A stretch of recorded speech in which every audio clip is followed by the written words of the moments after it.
Dr. Eric Kelly III, and a host of phenomenal speakers from all around the globe for this 7-day virtual event that you don't want to miss. The mission of the Black Business Expo is to raise scholarship money from kids all the way from high school, all the way from college. The Black Business Olympics is one of the largest Black business showcases in the world. It is an opportunity for businesses and companies to showcase their businesses globally. We are going to be giving away laptops up to $5,000 away to students. Again, I'm Olivia Appleberry, the founder of 2 Cents Finance and one of the speakers for the expo. I am so excited to see you there. For more info, go to www.blackbusinessexpousa.com or call 919-308-9090 and hope to see you there.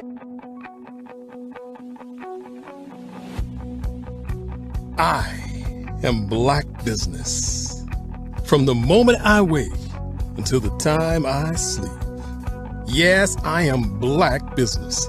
I am Black business. Tell me, are you Black business? I am Black business. Do you support Black businesses? Listen, I support Black business because I am Black business.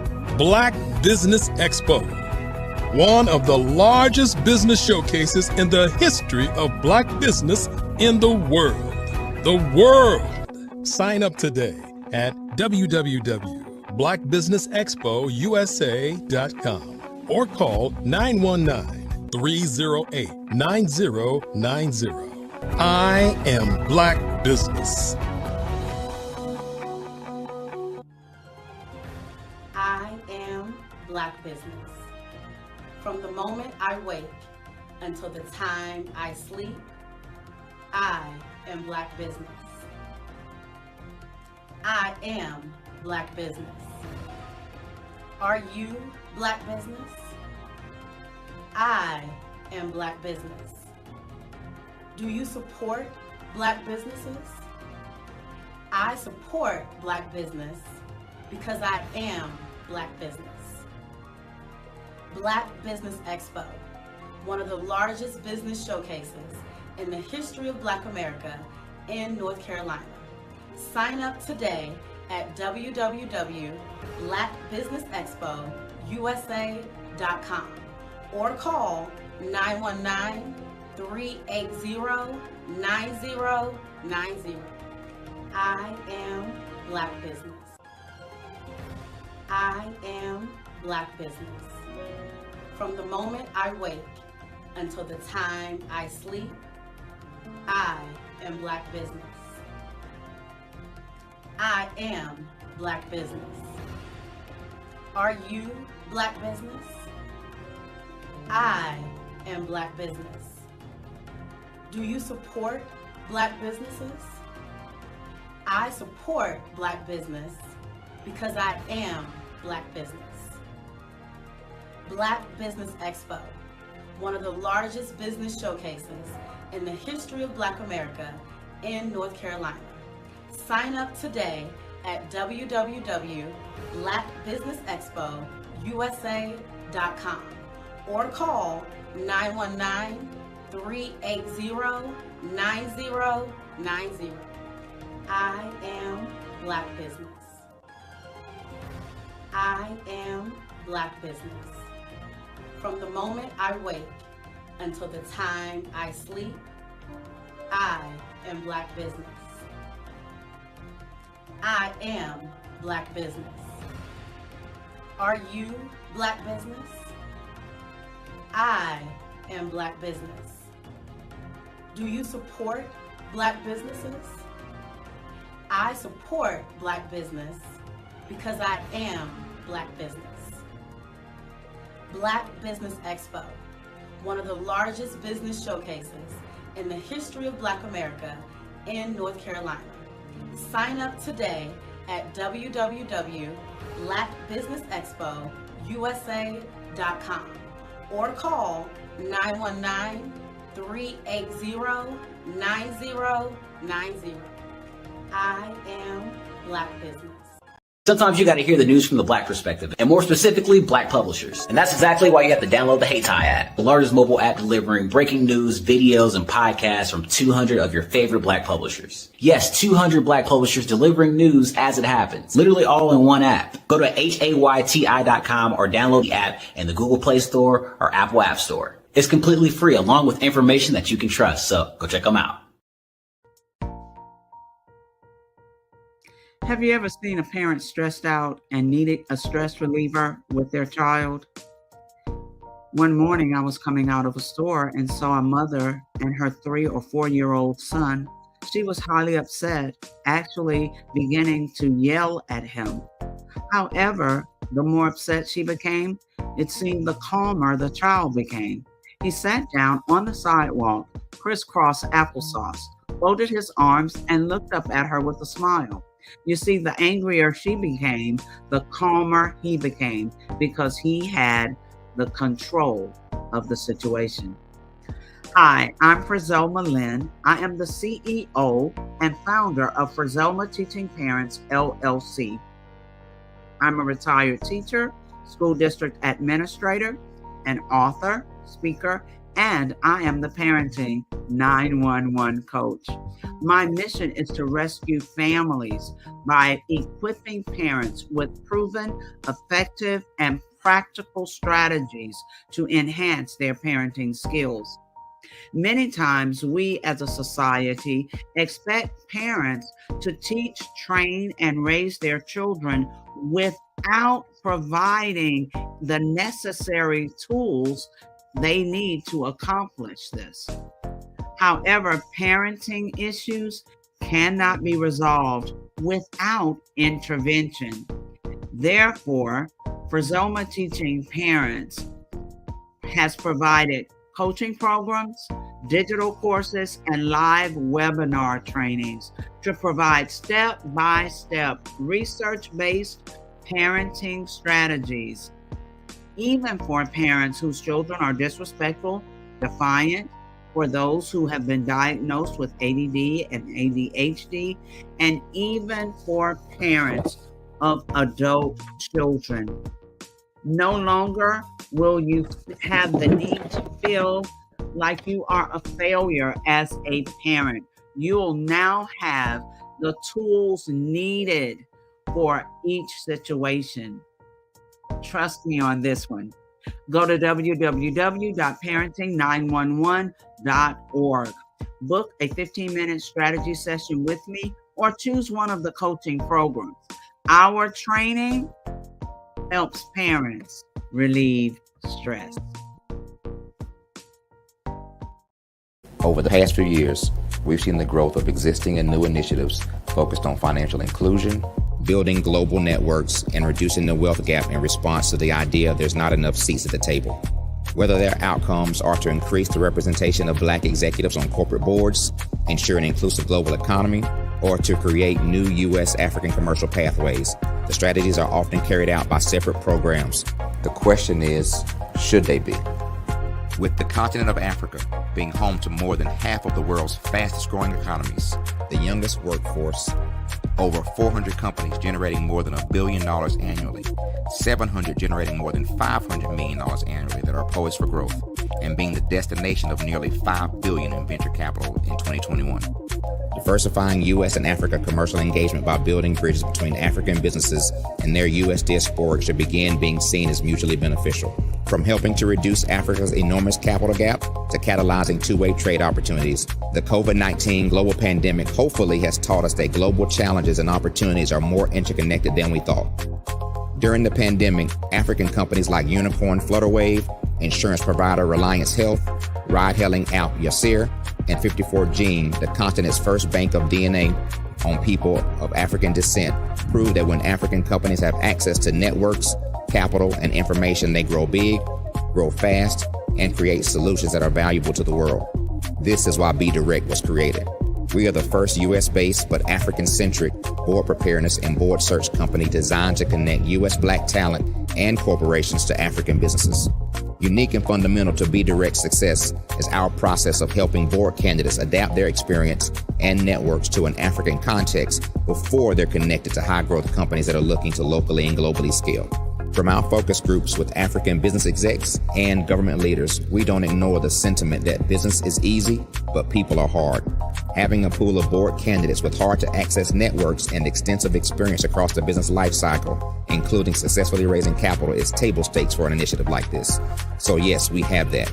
But corporate or entrepreneurial success in the U.S. does not guarantee success in Africa.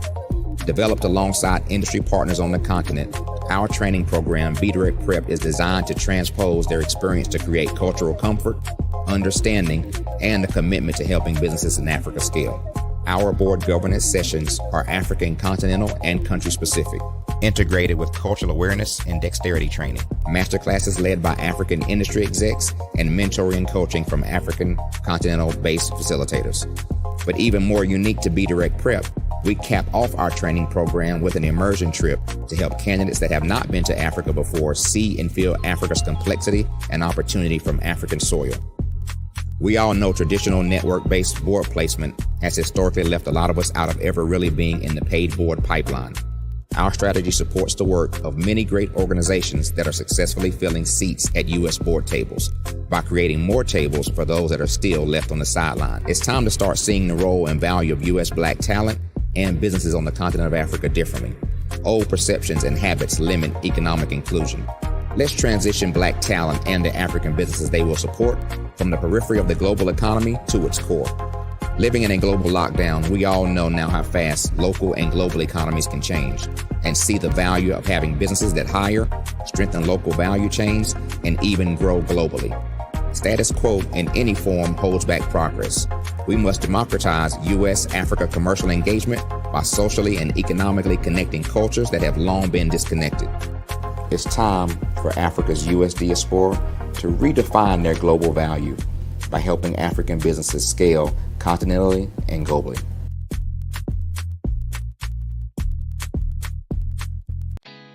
Did you know women represent just 3% of Fortune 500 CEOs and less than 15% of corporate executives at top companies worldwide? Have you wondered what the secrets are to getting into the top ranks, whether in the private or public sector? Do you want to figure out how to stop being held back in your career or passed over for promotion? Then you're in the right place. Hi, I'm Dr. Madeline Ann Lewis, President and CEO of the Executive Women's Success Institute. I have decades of experience in the military, the federal government, and corporate America, and my mission is to help women succeed and tap into their full potential. I want to reach 1 million+ women around the world to become the leaders they are meant to be. So if you want to move into a management or executive level position, or maybe you are a female veteran transitioning out of the military into business entrepreneurship, then reach out to the Executive Women's Success Institute at 301-693-3284. Let us get you on the fast track to success.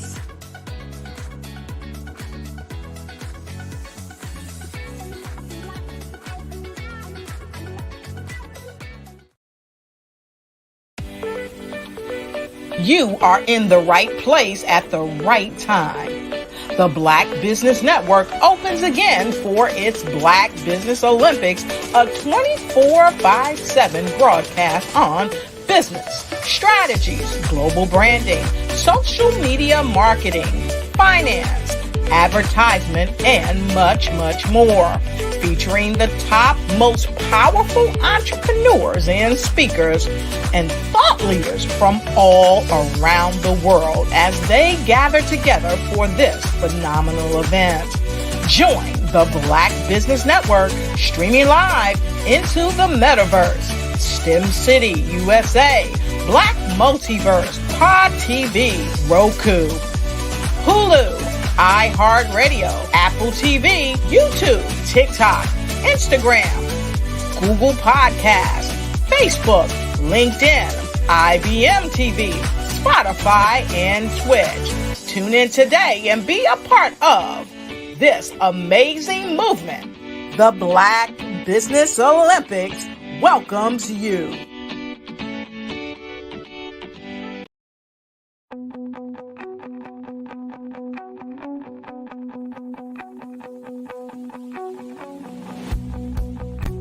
I am Black business. From the moment I wake until the time I sleep. Yes, I am Black business. I am Black business. Tell me, are you Black business? I am Black business. Do you support Black businesses? Listen, I support Black business because I am Black business. Black Business Expo, one of the largest business showcases in the history of Black business in the world. The world! Sign up today at www.blackbusinessexpousa.com or call 919-308-9090. I am Black business.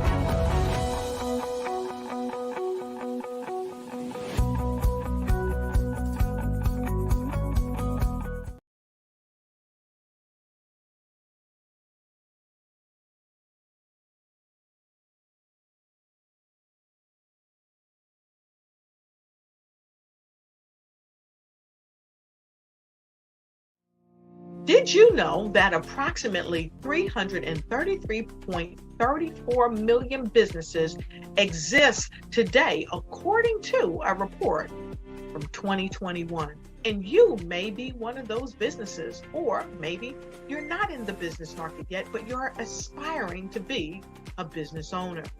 Well, guess what? You're in the right place at the right time. Because let's face it, everything is about timing and opportunity. Hi, my name is Dr. Lotus Richey, and I'm the CEO and founder of the Lotus Richey Coaching and Consulting LLC, along with the Lotus Richey Ignite Show. 15 minutes of success with Dr. Lotus Richey, as well as books to boom your business and bring who you are. And today, I want to bring this amazing message to you about the Black Business Network and the Black Business Olympics. See, the Black Business Network and the Black Business Olympics is designed to help people just like you, that's right, that look like me, to take their business to the next level. Not just in your front yard or your backyard, but globally. The Black Business Network and Black Business Olympics is designed not to just help you survive, but to help you thrive. So join us today as we come together with businesses all around the world to support our students, our children, our young teens, our young entrepreneurs. What we do is we come together to help raise funds for students who are aspiring to be business entrepreneurs, who are aspiring and who are thriving in college. We endow them with a wonderful opportunity to gain scholarship of either a laptop or several thousands of dollars. And we invite you to help be a contributor to this amazing opportunity to help someone that looks just like you. So join us today at our website and let us connect with you and help you ignite and take flight in every area of your life on the Black Business Network and the Black Business Olympics. I'll see you on the other side.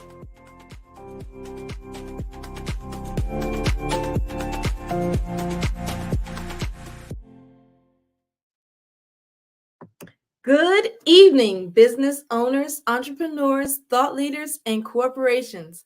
Welcome to the Black Business Network. My name is Carrie Jackson, and I am your moderator for this evening on the Black Business Network. The Black Business Network is a 24-hour business network showcasing Black businesses, business owners, entrepreneurs, and thought leaders worldwide.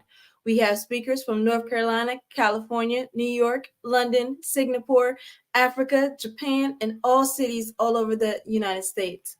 The Black Business Network is a global community sharing its business knowledge to empower, inspire, and educate businesses about business. This week, we are hosting a literary edition of the Black Business Olympics, showcasing writers, authors, speakers, publishers, agents, and literary enthusiasts. Our next speaker, Robert J. Woodbine, will have a fireside chat with the lovely Eartha Watts Kids. Dr. Robert J. Woodbine attended Harvard University from 1969 until 1973. As a sophomore, he was a co-director of the Hartford Radford Afro-American Cultural Center and instrumental in booking artists like Guylaine Can and The Last Poets. Mentored by Roxbury's renowned jazz musician poet Robert Ruff, Woodbine performed with Ruff on local Boston TV and radio. A member of Sonia Sanchez's year-long writers' workshop at the Conte Cullen Library in 1971, he was published in her anthology, 360 Degrees of Blackness, Coming at You under the pseudonym Cigar Ninsaid Sambe. He performed on stage with Gary Bartz in the Mount Morris Park in Harlem and the East and Far East in Brooklyn. Currently, he is an active member of Harlem Writers Guild and in 2022, Dr. Woodbine self-published his book, Canela con miel y calvos, Cinnamon with Honey and Nails, a collection of words, some true. I present to you Robert J. Woodbine. Good evening. Good evening. All right. Genius is coming, and I'll see you on the other side. Hello, Dr. Woodbine. Hey, good evening, Eartha. It's a privilege and honor to be part of this presentation. Thank you for the invitation. And thank you for joining us. Thank you for joining us. Now, if I was to describe your work in a few words, I would say your work is culturally rich and authentic, especially the work in Canela con miel y clavos. So can you please share with us who your inspirations were and who you feel you were influenced by, and what those influences are when it wasn't necessarily another author or poet? Well, the primary influence for my writing expression, I have to give credit to my dad. When I was 14, he introduced me to Leroy Jones, better known as Amiri Baraka, and the book, The Dead Lecturer. And at that time, I had just returned from a summer engagement in Lakeville, Connecticut at the Hotchkiss School, which is a very opulent boarding school. And it was my first opportunity to have a basis of contrast for how I was really living in Harlem at the time. You know, when you don't know, you don't know. But once I stayed there for the summer and came back, it was heartrending to come back. And at that time to see all the junkies, you know, standing in the streets on 125th Street, et cetera. I didn't have a voice with which to speak with at the time, but I felt this monumental need to solve the problem at 14 years old. So when my dad gave me that book, it gave me the opportunity to find a creative voice with which to speak with. So I would say Amiri Baraka was my main influence through my dad's introduction of his book. Thereafter was Sonia Sanchez in 1971, when I was part of the year-long writers workshop that she provided at the Conte Cullen Library. And I met other performing artists and writers, you know, through that, Askia Muhammad Touré, for example. And when I was in Boston in 1972, then it was Robert Ruff, who was a jazz musician and a writer as well. So he was really my mentor who helped me to really develop my skill at that stage anyway. So those are my influences. Aside from the personalities, just the circumstances of, you know, being Black, being a young Black man, and being sensitive enough to see what the injustices were that I personally experienced, my friends at the time did, and just our culture in general in this country. some of the things that my parents experienced, because they were from the Caribbean, from Panama, and well educated, but when they came to the U.S., they didn't have the opportunities to express themselves that way. They just had to hustle and make some money. So all of that mixture is what allowed me to feel inspired to express myself the way that I have and the way that I do in my writing. Wow. Can you please share some of your writing so our listening audiences can get a sense of your work and your art, the way you do art? All right. The first piece that I'll read is entitled Canela con miel y clavos, which is loosely translated as cinnamon with honey and nails. Arroz con habichuelas y pollo guisado, buen sabor de mi alma, replete with garlic mainlined into my heart. Si es Goya, tiene que ser bueno. Sofrito de mi memoria of Harlem's Grant Street projects. Después mi pan sobao y café bustelo. The doo-wop kitchens of mixed cultures, my mama's coconut rice and pigeon peas, pig feet sauce uno no. She cooked at midnight. To say it was spicy is redundant, but needs to be said again. Rum-soaked fruitcake made in twos, one for now and the other frozen for a year later, when it was even tastier. My abuelita's chicken foot soup with dumplings and yuca, or her sancocho de pescado y coco, with fish heads, green plantain, yuca, and corn, and my lemongrass tea with milk, queso blanco y pan con mantequilla before bedtime. Full circle memories of cinnamon sticks, cloves, and honey. Thank you. I have a second piece, and this is another poem. It's entitled Spoken Word. Words are power, take up space and place themselves in residency. Words come from and form memory. Memory is the root of legacy. Words matter because they create matter. They create matter. When spoken aloud, they conjure and can injure. Words are swords when you add the S of sovereignty. Spoken words need ears for meaning, need hearts for feeling. Without listening, spoken words are like unruly winds, rustling leaves, perhaps pleasant to look at, but void of substance, absent of meaning. Words are swords when you add the S of self-determination and remove the speculum oris so you can shout and scream, swear and swerve, sear and sear, scape and soar, scale past the border walls of the small-minded bearers of tiki torches, the hooded emissaries of bastardized religions who genuflect before altars of quarterly prophets. You can gumbo and rice and cassava with words spoken, cut to the quill with sharp meaning. Spoken words fall empty on bare asphalt without the savanna of real memories of your true self before the Pope Alexander's bull, before the truncated Portuguese version, the Spanish version, the Dutch Trading Company version, the French version, the British version, the Belgian version, the all-American version that the Nazis emulated, that the Afrikaners studied.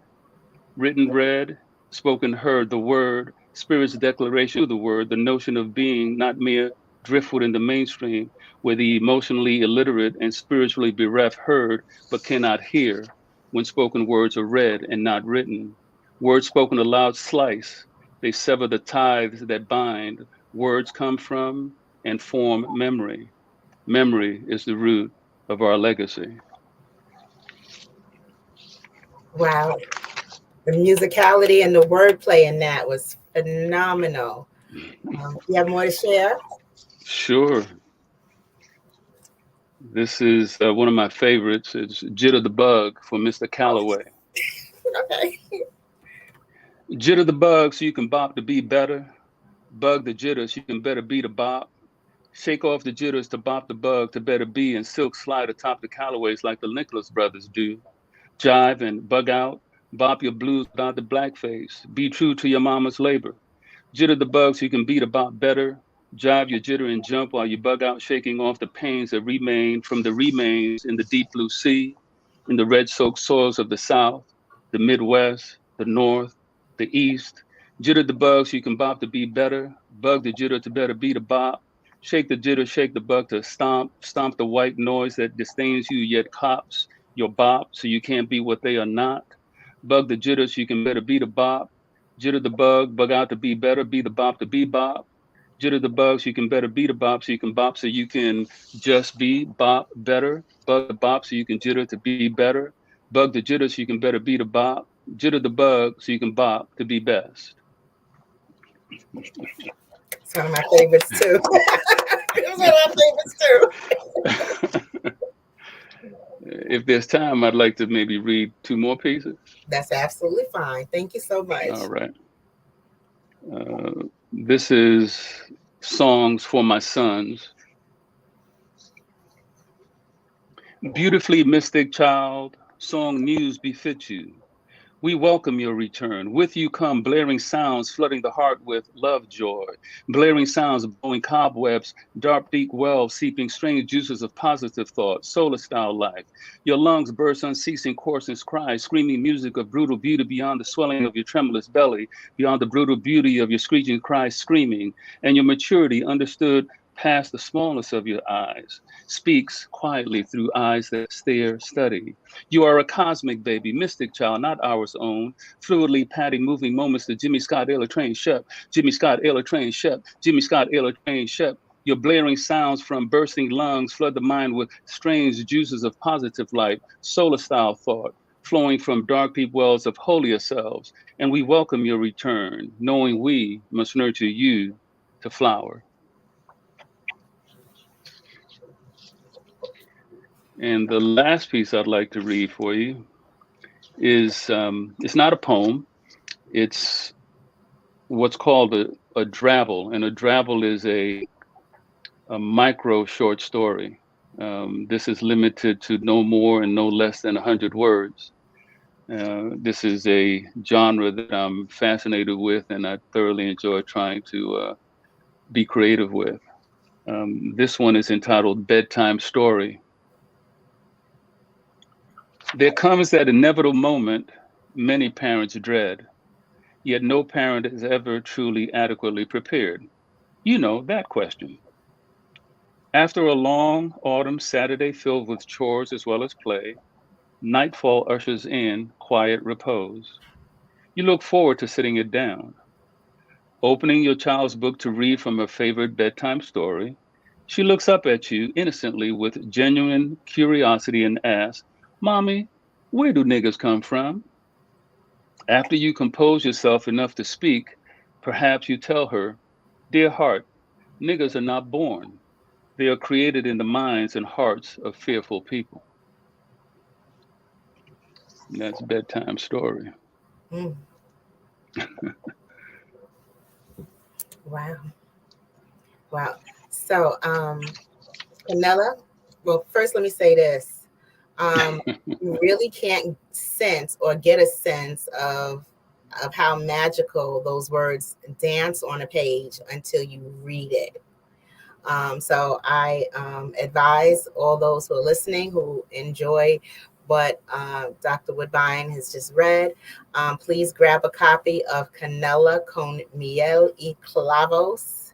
And Dr. Woodbine, can you let us know your website where they can purchase directly from you? Yes, it's www.griotwrites.com. That's GRIOTWRITES.com. And if you want to reach me by email, it's griotwrites@gmail.com. Thank you. griotwrites.com. GRIOTWRITES.com. Yes. And it's at Gmail if you want to send an email.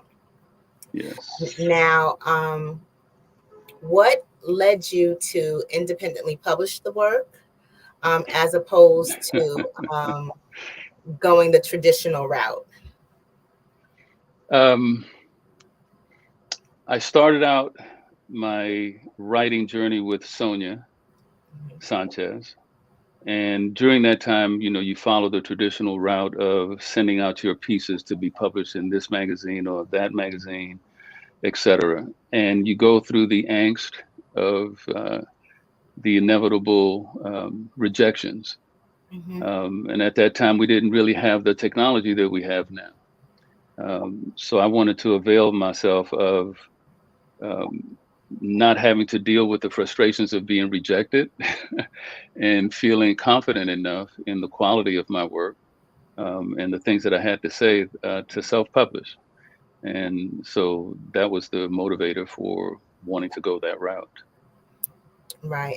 And one thing I've learned to recognize is that when submitting your work, there is an approval process, which means that you have to meet someone else's approval. Now, art that is art does not necessarily, it doesn't necessarily mean that your art is less than if it doesn't meet someone else's approval. Correct. What it means is your art is your art, your stamp on your experience put into words for those who appreciate to appreciate. So, you know, you write to deliver a message that you want to relay in a way that you can relay it using your gift. So, I wholehearily agree with that. Yeah, and in independently publishing, you have autonomy over the entire process. Exactly. You know, so you know you know, it's 6 on one hand, half a dozen on the other. But I mean, who's to say the work would be as beautiful as it is now if it was in the hands of someone else to meet someone else's approval or standard for their business entity? Well, see, I think it's important for writers to write seeking their own personal approval of what it was that they wrote. If you look, I'm also strongly influenced by jazz musicians. And, you know, famously, Miles Davis would turn his back to the audience. Because, yes, he was there to play for the audience, but he was really there playing for himself. And so it's not a matter of arrogance or selfishness. But if you believe in the quality of what it is that you've written and what you've had to say, you're open to criticism, constructive criticism, but you have the last word as to what it is that you're writing and the purpose for writing it. So a lot of the pieces that are in my book, I workshop with the Harlem Writers Guild. That's a trusted body of contemporaries who give you honest feedback. And you may not agree with what they have to say, but oftentimes the quality of what they have to say gives you pause. And if you're clear enough and strong enough about what it is that you're writing, you'll also be soft enough to say, well, you know, maybe let me second think that. And if not, then you don't. And that's where I've stood since my experience with Sonia Sanchez in the workshop. Is like, I know what I want to say. I may not have it exactly right, but I'm willing to take myself out there and say it the way that I need to say it and be self-satisfied with that. So I'm not trying to please anybody. I'm just trying to get my message out. Right. And it's beauty. You know, it's quality work, but it's also beauty in a way that we have not seen poetry. So it's distinct. It's fascinating, and it's also it resonates. So I commend you on how you do art very specifically. Thank you. Oh, you're very welcome. You're very welcome. Now I need to ask you, with regards to art and publishing that is now being banned in certain areas of the country, namely Florida, these book bans and what I call the exclusion of elements of Black history, including the tales of racism from the school curriculum. I'm going to ask you how you feel about that and what are your thoughts on it? Yeah.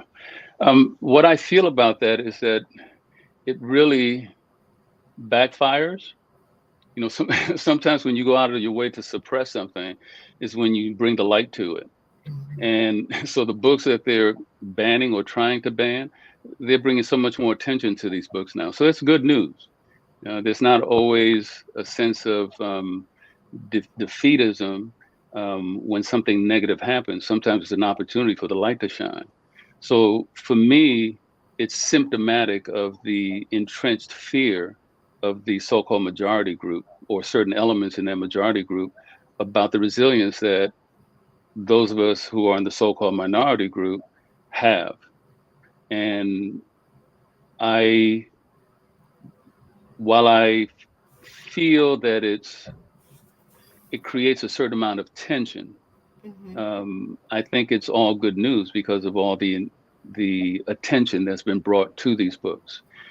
Given the technology that we have, for example, I self-published, we just finished talking about that. I don't have the fear that maybe some people have, or even the larger concern, because I think we can take advantage of the technology. This forum that we're in today is an example of the ability to supersede those attempts. So for me, it's all positive, good news, even though it's somewhat uncomfortable and somewhat painful to maybe go through. Right. And, the audacity of books being banned, but not guns. Sure. It's historically those elements that are entrenched in their fear and want to control. They always go after the creative elements first, ban the books, and then try to deal with the people as well. But ultimately, this, as I see it, is not an issue of gender. It's not an issue of so-called race. It's an issue for humanity, and it's a spiritual issue of light versus dark. And in my humble opinion and experience, having looked at the history, light will always prevail. It doesn't mean that there won't be trauma along the way, but light will always prevail. And so I bank my trust in that and go through the process with eyes open. When we used to be enslaved and we used to run away, we'd meet people along the way, our journey, and they would tell us, keep your top eye open. Right. So while you're running, you keep your eyes and ears open and you keep moving. So I don't say that with a degree of just what's the word I'm looking for? Sometimes a writer has trouble finding the words, but I don't say it willy-nilly. I'll say that because I understand that bullets don't discriminate. Right. Yeah, they don't discriminate. So I'm not being facetious in that way. But the power of our resilience in looking at ourselves as human beings and as spiritual beings will prevail. So the book burnings, and I say book burnings because that's what they used to do in history, and the book bannings, those are temporary. Those are temporal. And I think we have enough history and we have enough technology and enough wherewithal to supersede that, in my opinion. Now, here's a hypothetical question. 100 years from now, right? Someone stumbles across a ruin of a library in Harlem that existed 100 years earlier. They pull from the rubble a copy of Canelico Miele Clavos. They open it up, right? What would you like for them to receive from a reading of your work?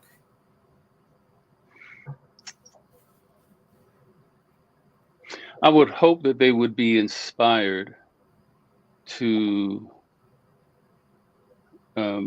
express their truth. It's my fervent belief that each of us is a story to be told. And some of us do it in dance, some of us do it musically, some of us do it with painting. You and I do it with words.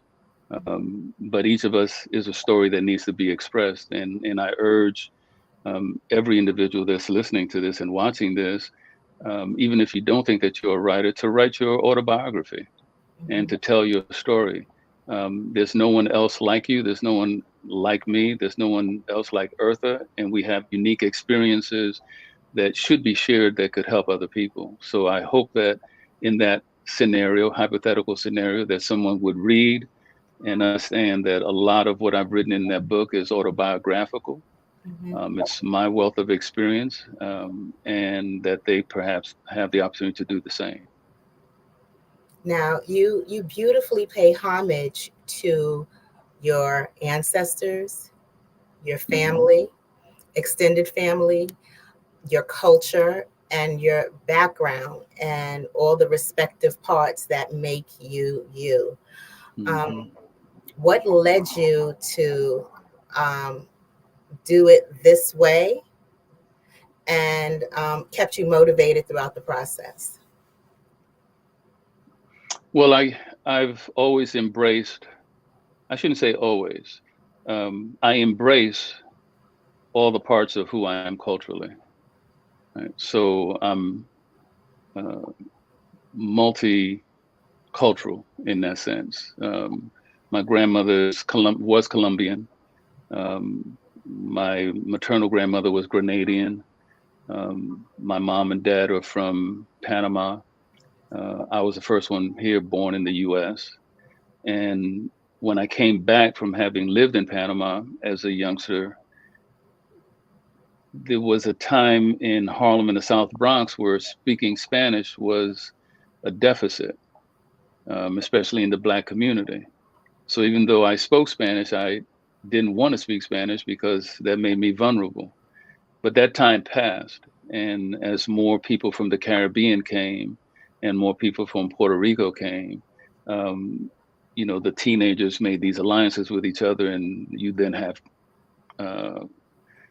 cultures that come together, and you have children, et cetera. So in time, I became more comfortable and less vulnerable, feeling that I could speak my Spanish out loud. So this book is a result of my accepting all parts of myself and sharing that with those that read the book. Yeah. What kept me inspired as I was writing, I cannot write. It's even though I may not put pen to paper, there's always something being written inside. And sometimes it takes years for it to actually come down to paper. And once it comes to paper, then it just flows very quickly. So I'm always writing, whether I'm actually writing or not. Because of my deep love of music, I'm always hearing the musicality of my experiences, and I'm doing my best to put that on paper as well. And most important, to then speak it out loud. I think the book is a great medium, but the most important medium is your voice, and to say it, to speak it out loud, to not be the dead lecturer, as Leroy Jones wrote, which is the book that first inspired me. And this is what we learned with Sonia in the writer's workshop at the County Cullen Library.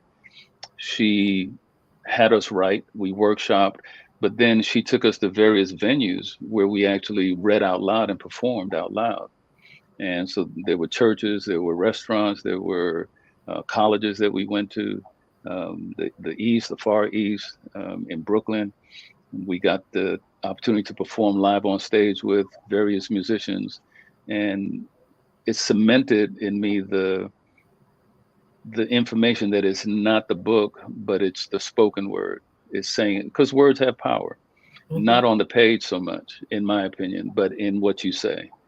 Right? So when you listen to someone like Martin Luther King speak, sometimes you're not even listening to the content of what he's saying, but you're feeling the force of his meaning because of the words as he says them. Someone else you listen to and you just automatically turn off, and they could be saying the most eloquent thing in the world, but the quality of their voice and their intent doesn't come across.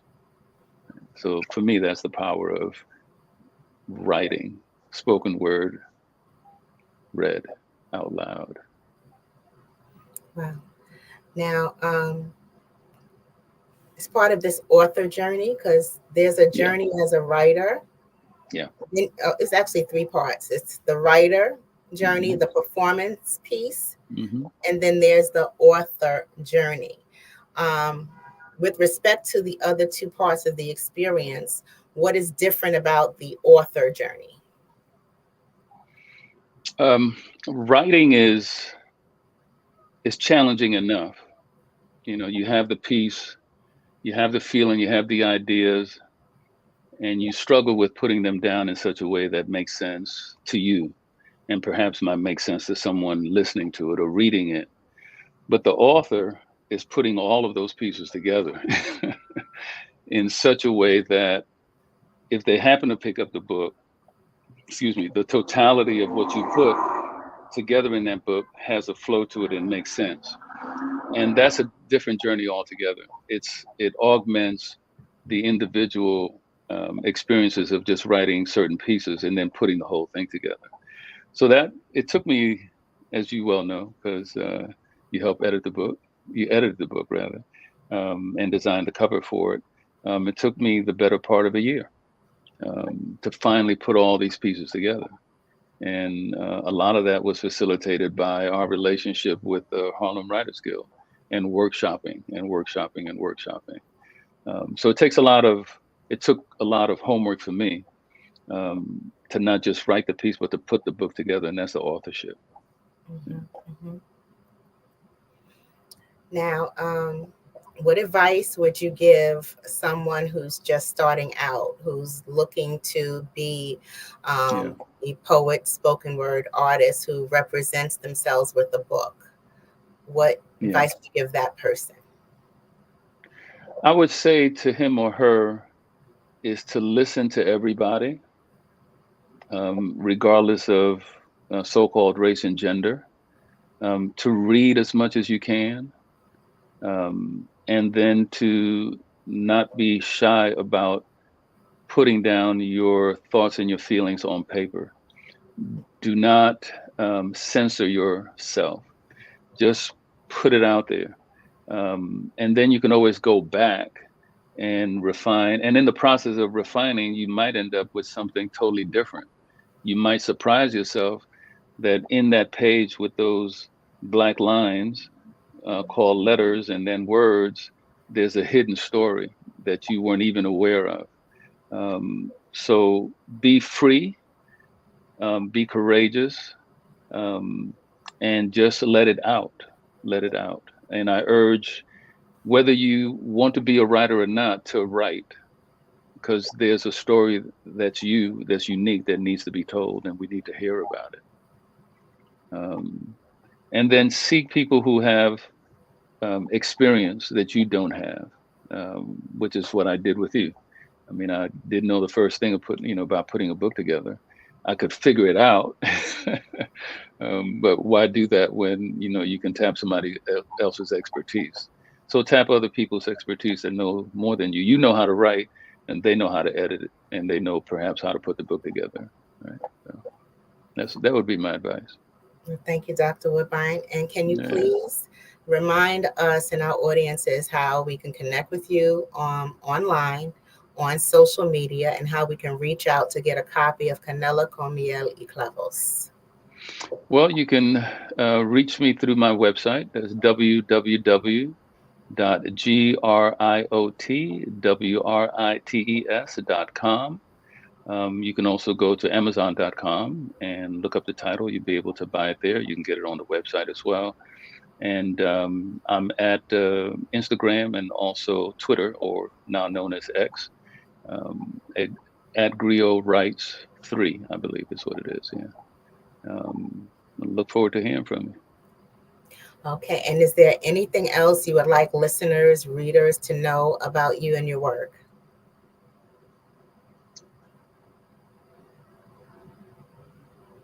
Another source of inspiration for me is my martial arts training, as well as I'm a retired naturopathic doctor and acupuncturist as well. So my interaction with human beings is also a source of what inspires me to write the way that I write. I think that's it. Thank you. Thank you. Thank you It's been so great. much. that, Dr. Woodbine. You're amazing in all facets. Your work is especially amazing. So I look forward to hearing the pieces that you create week by week, or bi-weekly. And and you're fascinating, and I love your feedback, especially just being in your presence. I feel myself grow. So I love how with our guild and the Harlem Writers Guild, it's all symbiotic. So it's we learn from each other, and we share feedback, and sometimes that feedback can be just exactly what we need to just take our project right over, So yeah, it's a pleasure. That would be another piece of advice for an aspiring writer, is get together with other aspiring writers to help inspire each other, and to laugh at the silliness of, that doesn't sound like it makes any sense, and you laugh about it, and you go home and you workshop that. So yeah, get together with other writers. This is what we do at the Harlem Writers Guild as well, and it's very inspiring to be a part of that. Yeah. Thanks for bringing that up. Oh, thank you. It's we all say find your tribe, and it's sometimes finding your tribe is not as easy, especially for writers, Black writers, because I think we're, and forgive me for saying this, but I say it all the time, we're a strange breed. So even in amongst our circle, people who've known us for years, we're still almost to ourselves, because there's that part of us that's always creating, always taking in information wherever we go. So, for us to be in and amongst each other in a room where there's no judgment other than, I like that, I don't like that. It's a safe space. So I wished, and I know that our guild and our meetings can't host every writer in the world, but I do encourage those who are in their own respective parts or wherever to find a place where they're comfortable, where they can meet and they can learn and connect with other writers. Because I think that's an important part of the growing process, of the growth process. Right. And having a safe space, I prefer to use the word evaluate, or constructive criticism. And you make that contract up front, and then you take off, you take the ego aside. You have to have an ego to write, but not the kind of ego that doesn't allow you to take in constructive criticism and evaluation. Right. I think that we need to, like they say, this is my art, and I take my art serious, but I'm serious about my stuff, as Erykah Badu would say. But I find that I have to listen, and I might not like it day one, but by day 3 I'm like, well, maybe they were right. I have to sit on the information a couple of days, because sometimes day 1 I'm still in my feelings, but I need to at least assess. I need a day or 2 to assess, okay, do I agree or disagree? Is this true or not true? And if I don't think it's true, how untrue is it? I have to do a full eval and just kind of, listen and absorb, and then assess, okay, well, maybe I should change this. Well, let me see if I change it, what it looks like after I change it. Exactly. So what's on the page is malleable, and in a safe environment, it's informed by those who care about you and care about your writing, and you have the last say about it.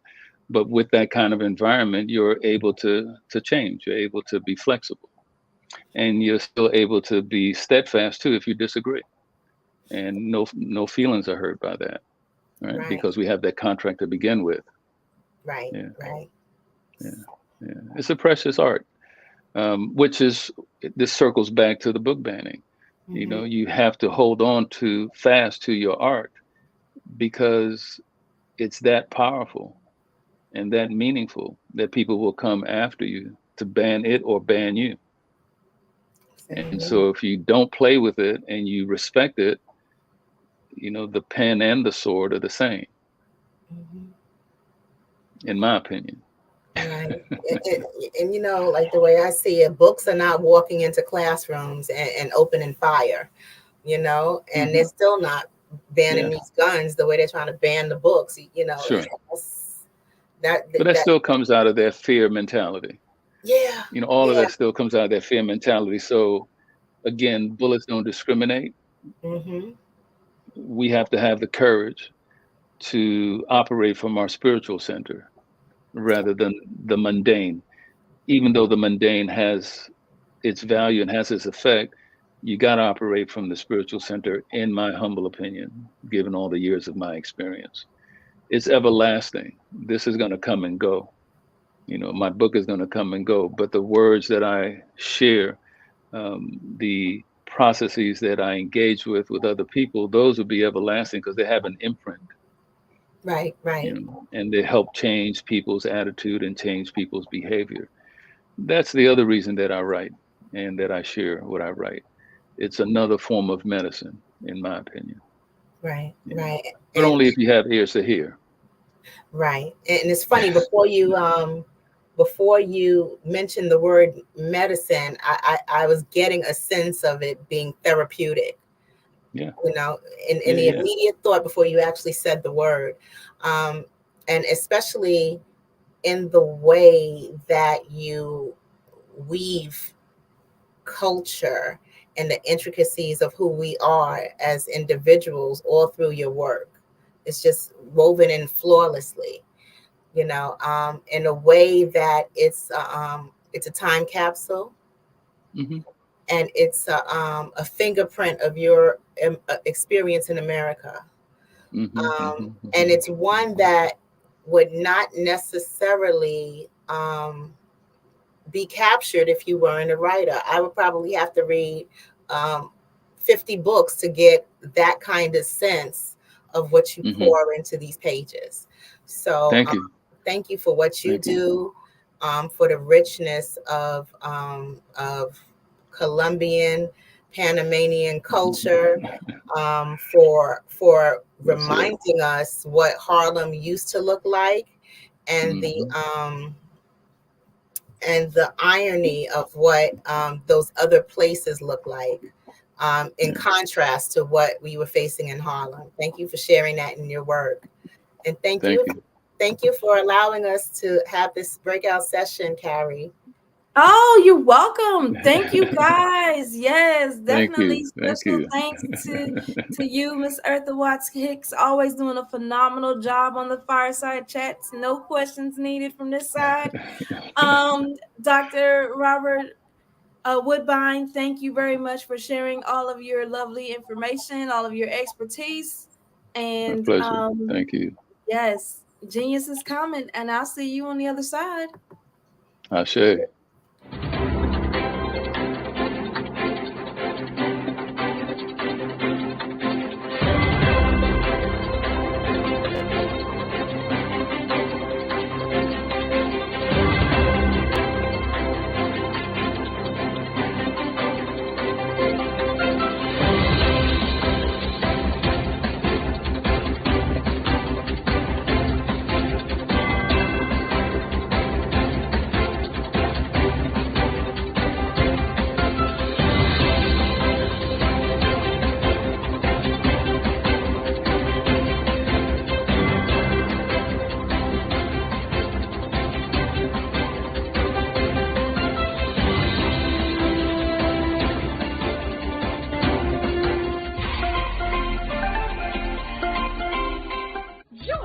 Dr. Eric Kelly III and a host of phenomenal speakers from all around the globe for this 7-day virtual event that you don't want to miss.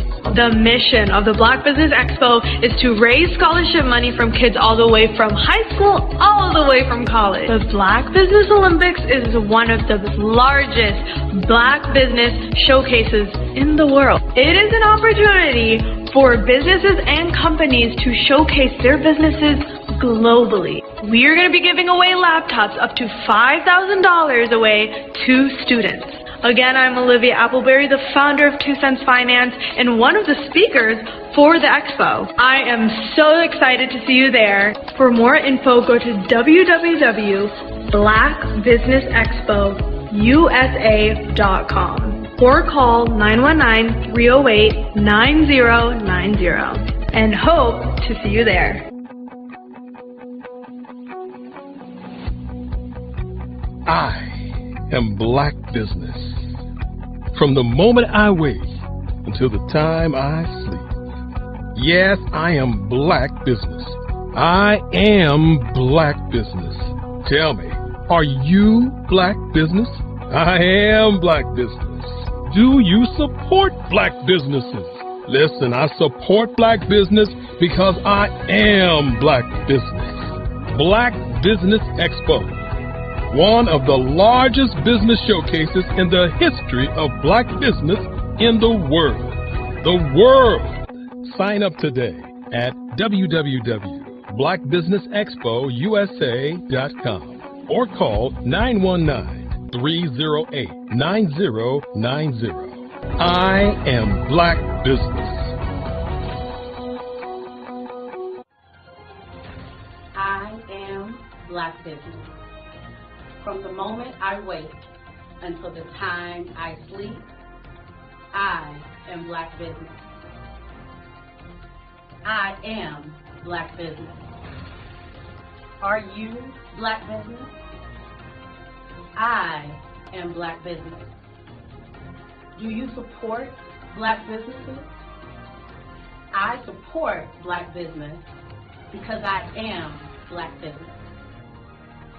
Black Business Expo, one of the largest business showcases in the history of Black America in North Carolina. Join Dr. Eric Kelly III and a host of phenomenal speakers from all around the globe for this 7-day virtual event that you don't want to miss. The mission of the Black Business Expo is to raise scholarship money from kids all the way from high school, all the way from college. The Black Business Olympics is one of the largest Black business showcases in the world. It is an opportunity for businesses and companies to showcase their businesses globally. We are going to be giving away laptops up to $5,000 away to students. Again, I'm Olivia Appleberry, the founder of 2 Cents Finance and one of the speakers for the expo. I am so excited to see you there. For more info, go to www.blackbusinessexpousa.com or call 919-308-9090 and hope to see you there. I am Black business. From the moment I wake until the time I sleep. Yes, I am Black business. I am Black business. Tell me, are you Black business?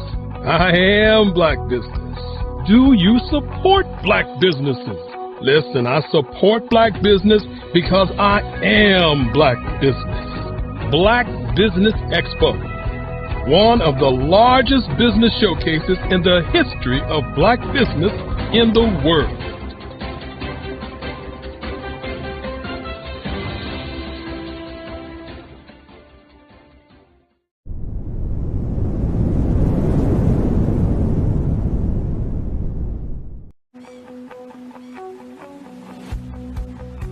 I am Black business. From the moment I wake until the time I sleep. Yes, I am Black business. I am Black business. Tell me, are you Black business? I am Black business. Do you support Black businesses? Listen, I support Black business because I am Black business.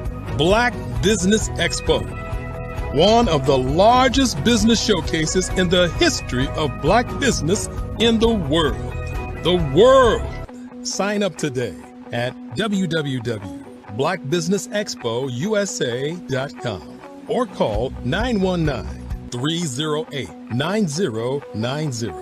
I am Black business.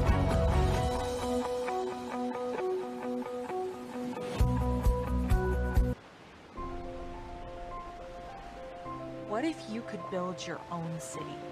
a place where every child can find nurturing people to help them achieve their full potential, a place where every adult can access job training support, where health education is abundant, where social justice ruled the land, a place without limitations. Welcome. You have arrived at STEM City, USA. It is what every city should be, a safe and trusted community where you find people and resources to help you become everything you are and beyond. STEM City is unlike anything you have ever experienced. It is a digital twin of the world around you, only better. STEM City is about energy and soul renewal. It is more than a digital world. You can almost feel the power of live cultural events, music, and theater. STEM City promises a better future for children with caring mentors and hands-on activities with dedicated tutors to support our youth. STEM City is your passport to a healthy lifestyle with weekly events addressing our community's many issues. STEM City is your financial well-being with helpful information on wealth management, career advancement, job training, and so much more. STEM City is the community you deserve. It is the city where your dreams can come true. STEM City, USA, a place in the sky that is accessible to all who reach for the stars.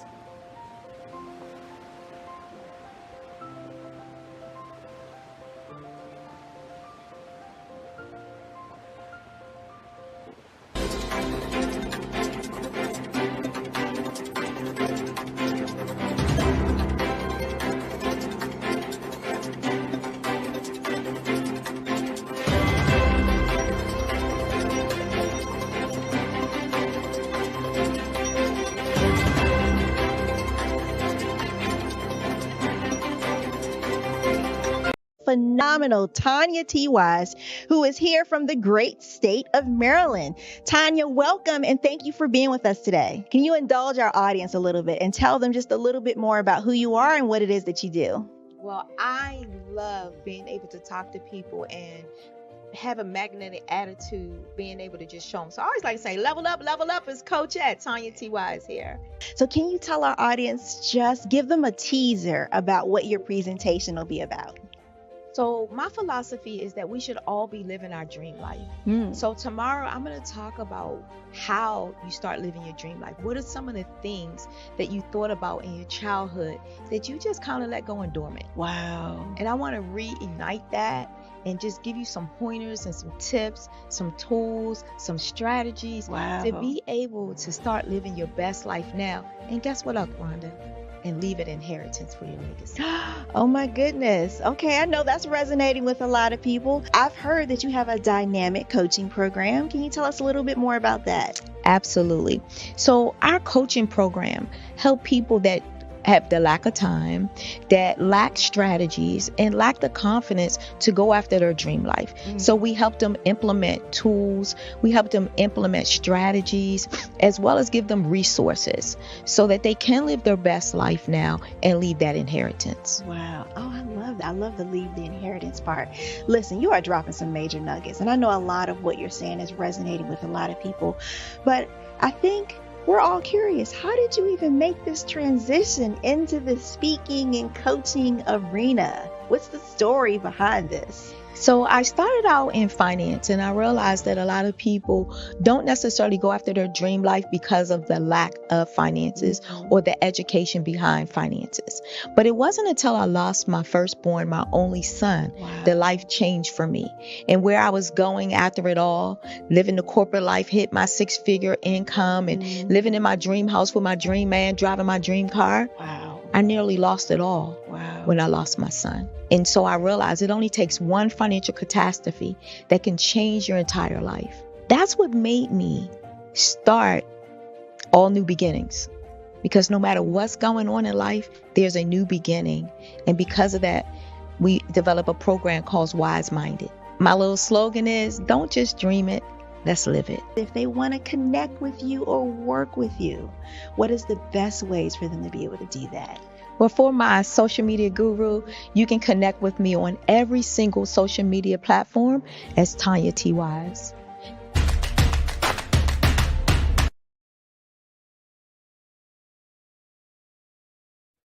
Hey everyone, it's Grant McGaw, CEO of 5-Star BDM and host of the award-winning Follow the Brand podcast and TV series, where I help you to build a 5-star brand that people will follow.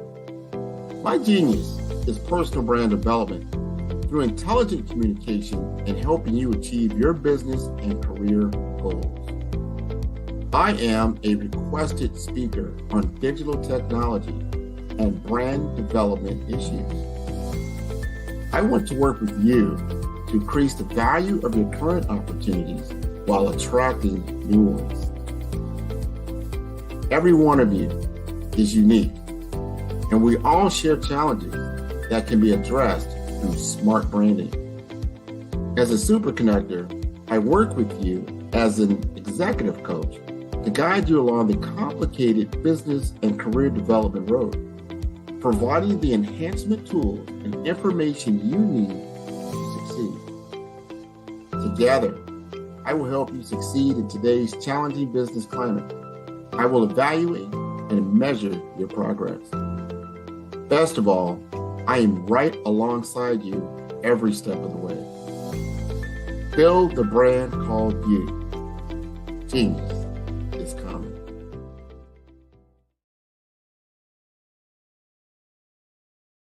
I was born in a little village on the island of Haiti. Many deadly diseases pounded me. It is as if they were on a mission to end my existence on this earth. I refused to give up. In 1983, I left Haiti and came to the United States of America. And I came with $5, 2 shirts. I didn't speak any English. I came to Atlanta. I got a job. I was a doorman. I was a doorman with a dream. What I used to do, I used to come on stage. I'd rehearse this moment that I'm standing in front of you. That's the power of a dream. Maybe today is the day you begin acting as if you already have it. And then step out with full force. Take a risk. No condition is permanent. Don't let your situation distract you. You are chosen. You are called. You are born for a purpose in this life.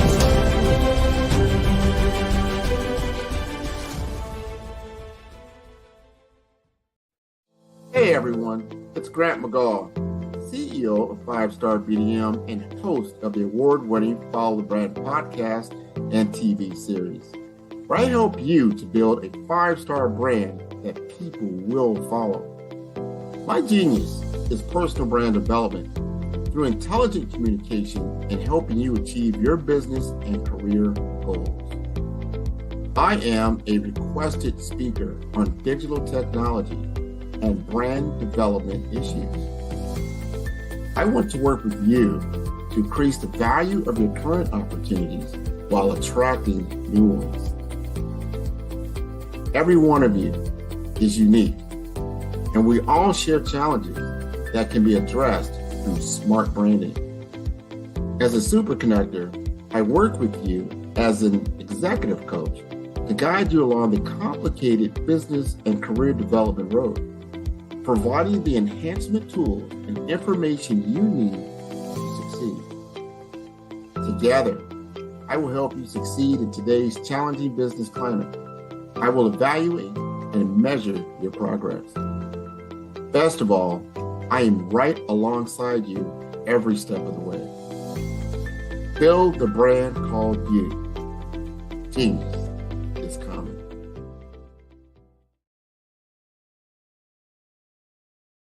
Five-Star BDM, Brand Development Masters, is a professional consulting and advisory group keenly focused on business development services for the small to mid-sized business and entrepreneurs.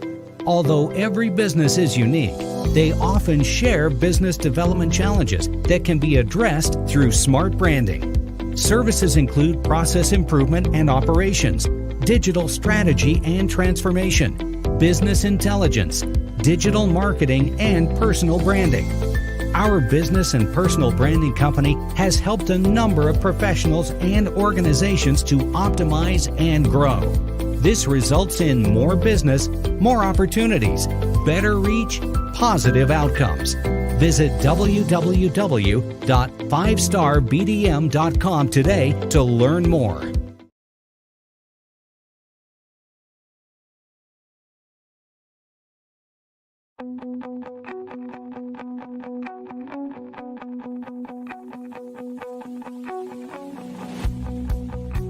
I am Black business. From the moment I wake until the time I sleep. Yes, I am Black business. I am Black business. Tell me, are you Black business? I am Black business. Do you support Black businesses? Listen, I support Black business because I am Black business. Black Business Expo, one of the largest business showcases in the history of Black business in the world. The world! Sign up today at www.blackbusinessexpousa.com or call 919-308-9090. I am Black business.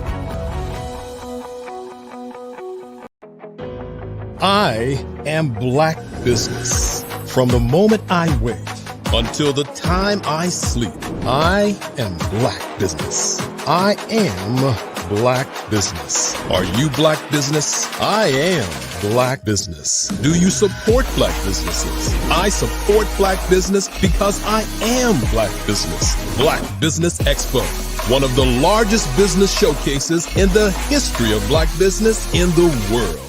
Sign up today at www.blackbusinessexpousa.com or call 919-308-9090.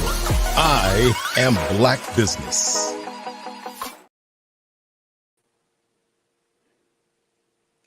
Good evening, business owners, entrepreneurs, thought leaders, and corporations. Welcome to the Black Business Network. Are you guys excited? I know I am.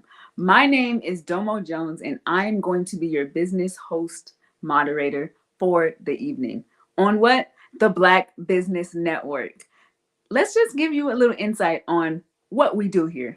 The Black Business Network is a 24-hour business network showcasing Black businesses, business owners, entrepreneurs, and thought leaders worldwide. We have speakers from, are you ready for it? North Carolina, California, London, Singapore, Africa, Japan, and all cities all over the United States. We're doing big things in a small world, is all I'm saying. The Black Business Network is a global community sharing its business knowledge to empower, inspire, and educate businesses about what? Business, right? So let's present to you our next speaker. Her name is Tiara Turner. I'm going to give you guys a little insight on who's coming up next. So Tiara is a growth mindset thought leader, passionate about creating generational wealth related to entrepreneurship, health, and education. She leads programs that help eliminate the disparity in education by providing access and exposure to resources in the community. She has infused mentoring, education, and networking in her personal and professional life. Coupled with over 20 plus years leading teams in corporate America, the team has an insatiable desire to help strategic partners achieve their highest potential. Tiara attributes her values and respect for the community to growing up in the Bronx, New York, and graduating from a HBCU. What? Come on, Miss Tiara. A strong advocate for self-care and maintaining a healthy lifestyle, Tiara and the team enjoy traveling and exploring all things entrepreneurship and generational wealth. I'm excited to see our guest. Are you excited?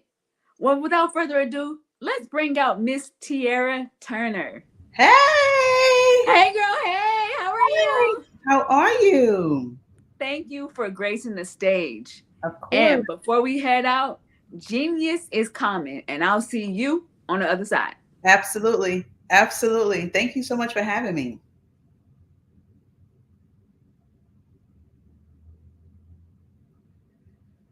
So my name is Tiara Turner. I am the owner and creator of the Ivy Eternal Enterprise. And at the Ivy Eternal Enterprise, we work with creatives. We work with small businesses who want to leverage pretty much their potential in their business.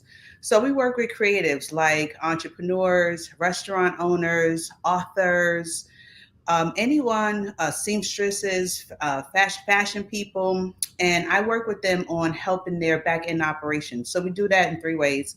We work with these creatives on just making sure that we free up some time for them to work essentially on their business versus in their business. So we clean up and work with them on a back office operation. So everything from their CRMs, which is their customer relationship management tools. We want to make sure that they can maximize their profits, and we utilize some information technology tools. And then we work on some strategic planning. It's really important to understand what your vision is. And then we work on program execution so that they can achieve that. They can achieve those, the goals that they set forth in their strategic plan. What other questions can I ask? No? Okay. So then I will just keep going. I started to write a chapter in the book, Embrace Courage. And Embrace Courage started with me talking to a few people in the middle of a little bit of a crisis that I was having. And in this crisis, I met a publisher, and the publisher said, "Hey, write your story." So the way that I was able to write the story without being inside of myself is they said, just pick like a topic. So I picked the topic, and Embrace Courage is a topic around Luna. I created this spirit animal, and Luna, she talks about her conquests for achieving her goals, but she does it in a way that talks about her vulnerabilities in life. And her vulnerabilities in life come from her insatiable desire that just doesn't stop on achieving her next big goal. So that story that I talk about in Embrace Courage is really rooted in a catastrophic tragedy that I was unfortunately going through at the time. So please look out for how Luna embraced courage in this story. The title of it is Living with Grit and Grace, which I definitely try to live in my natural persona. And then Luna's going to have more stories to talk about.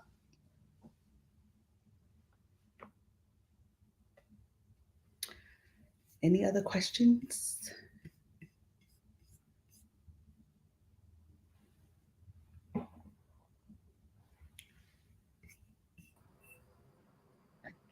Wow. So you've done have done an impressive body of accomplishments here. I'll try.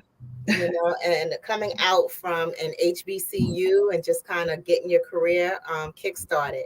How have those experiences led themselves into you writing and you taking on the role of writer and published now? Yeah, going to HBCU was definitely hallmark in my life for sure. It is a place that I feel like if you're a person who identifies as a person of color, definitely having that HBCU experience as your first college experience is really paramount, because I found personally that it's one of the places where everyone really is about you.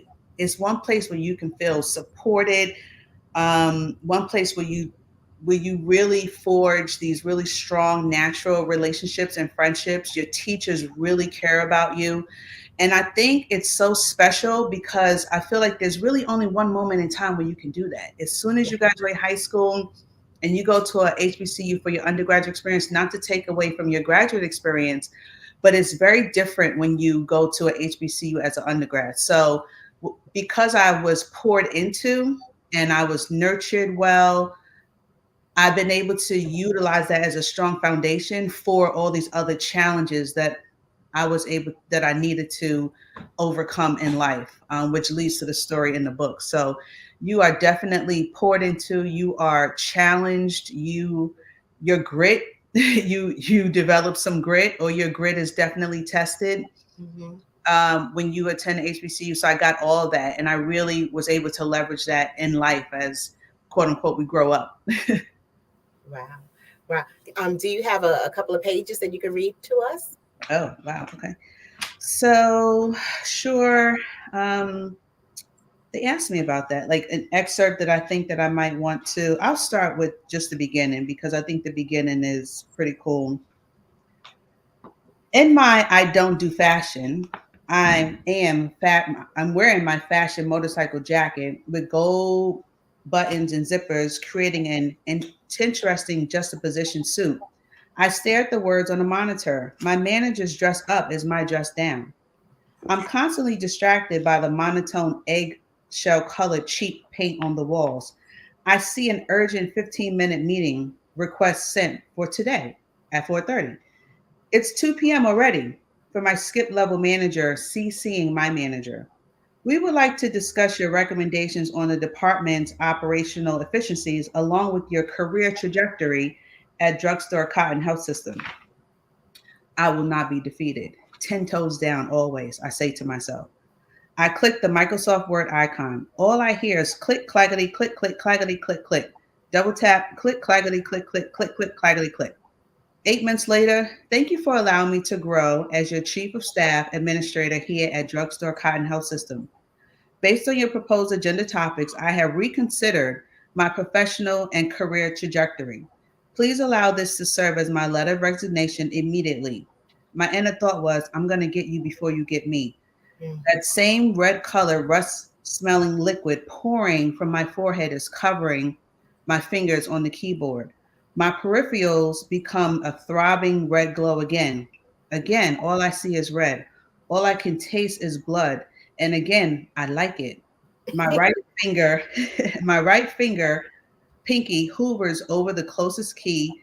In perfect form, I engage send, and I repeat to myself, I am Luna.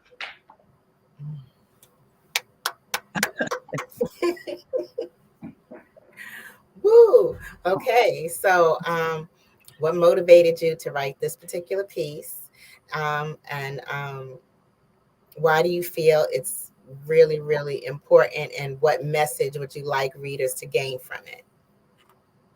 What motivated me to write this particular piece was a tragedy that I was facing in my life with death. And at the time, I couldn't really see straight. It's really hard. Hindsight, they say, is 20/20. So a lot of times it's really hard for you to know how to make the right decision when you're in something. But I had to release something.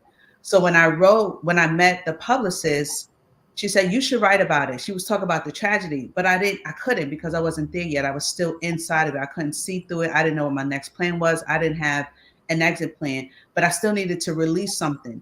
So she said, pick something else. So the story is through my spirit animal, Luna, the alpha wolf, the albino alpha wolf.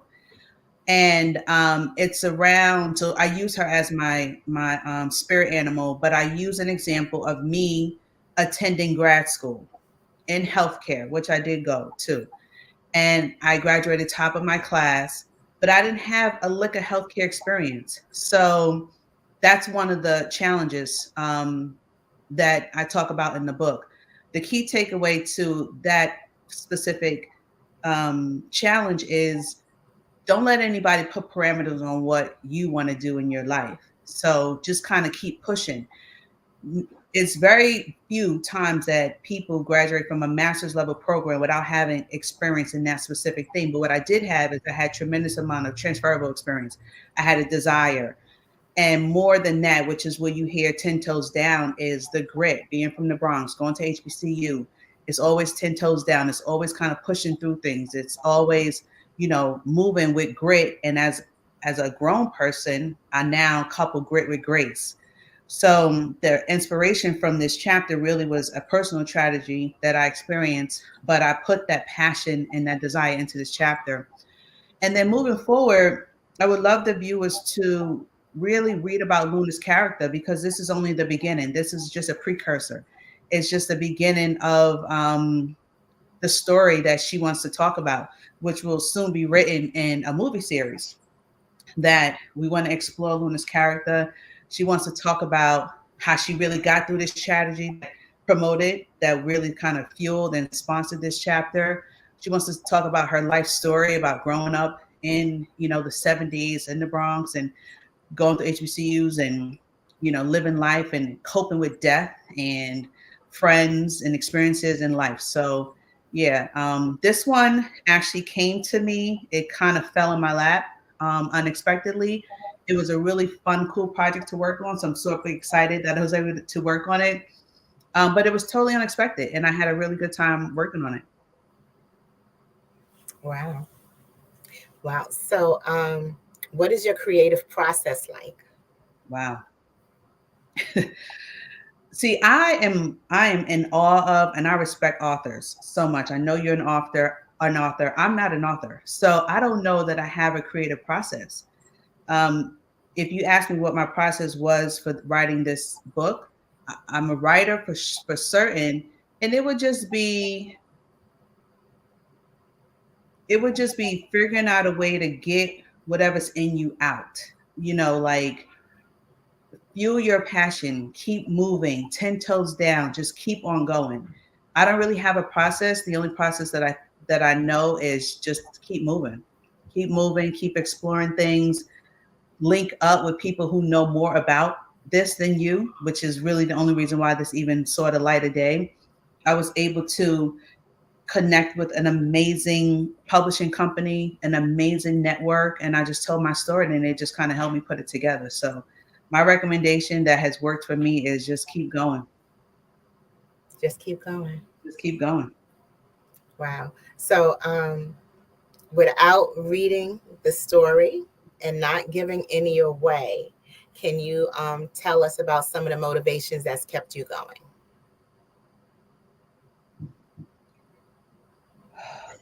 There were people who died for us for years and years and years ago, since slavery, who have done more with less.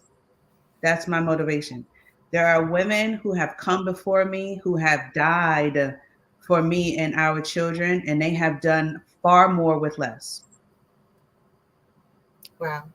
And that's a powerful realization.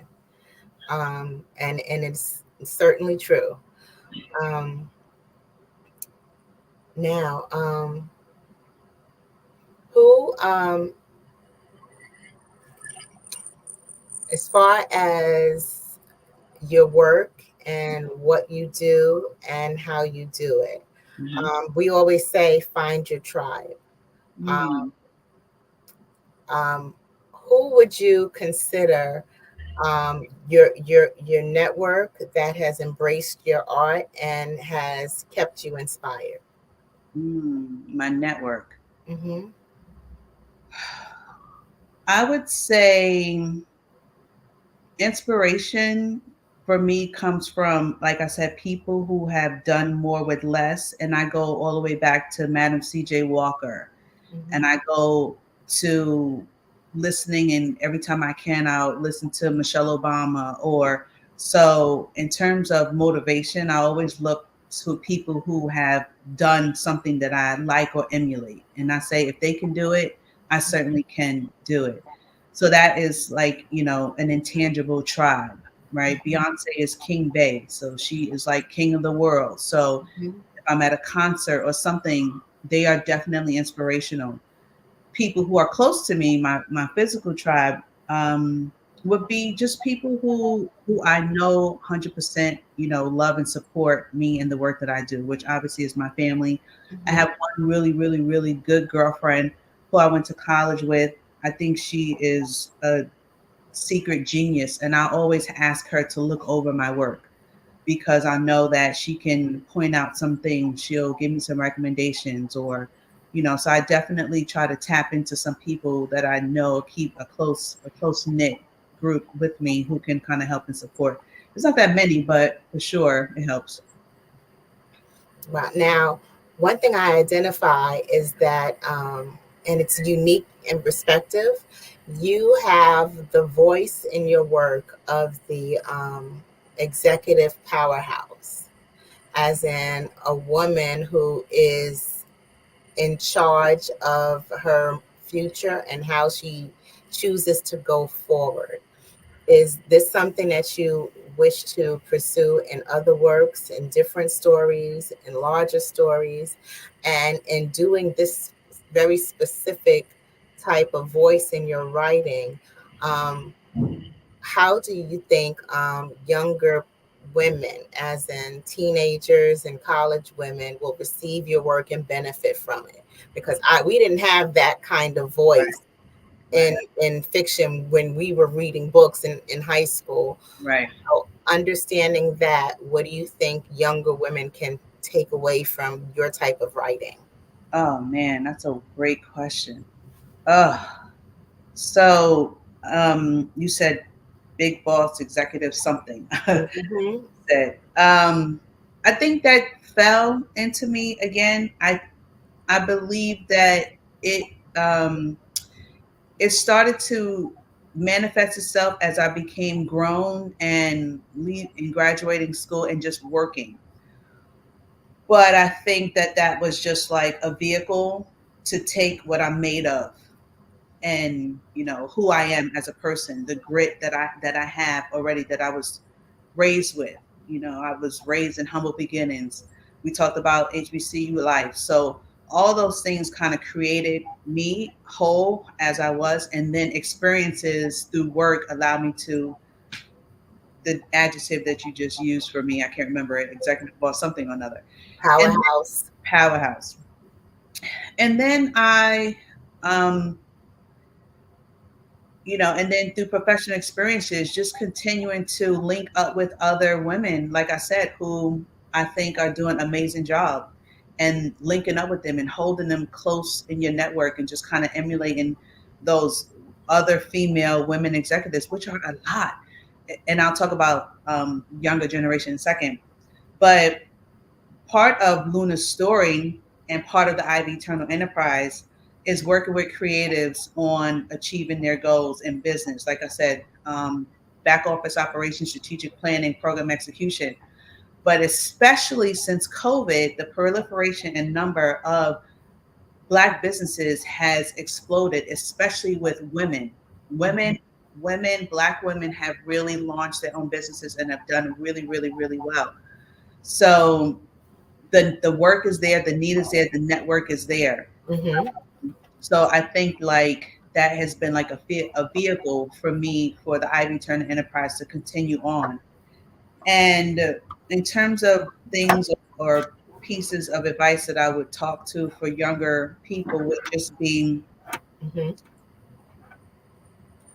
having a strong knowledge of self and really truly working towards becoming whole and happy. My daughter always asks me, "Oh, you're so proud of what are you most proud of in life?" And I always say, I'm really proud of knowledge of self, and I like who I am. So it's one thing to kind of know yourself, but then do you like yourself?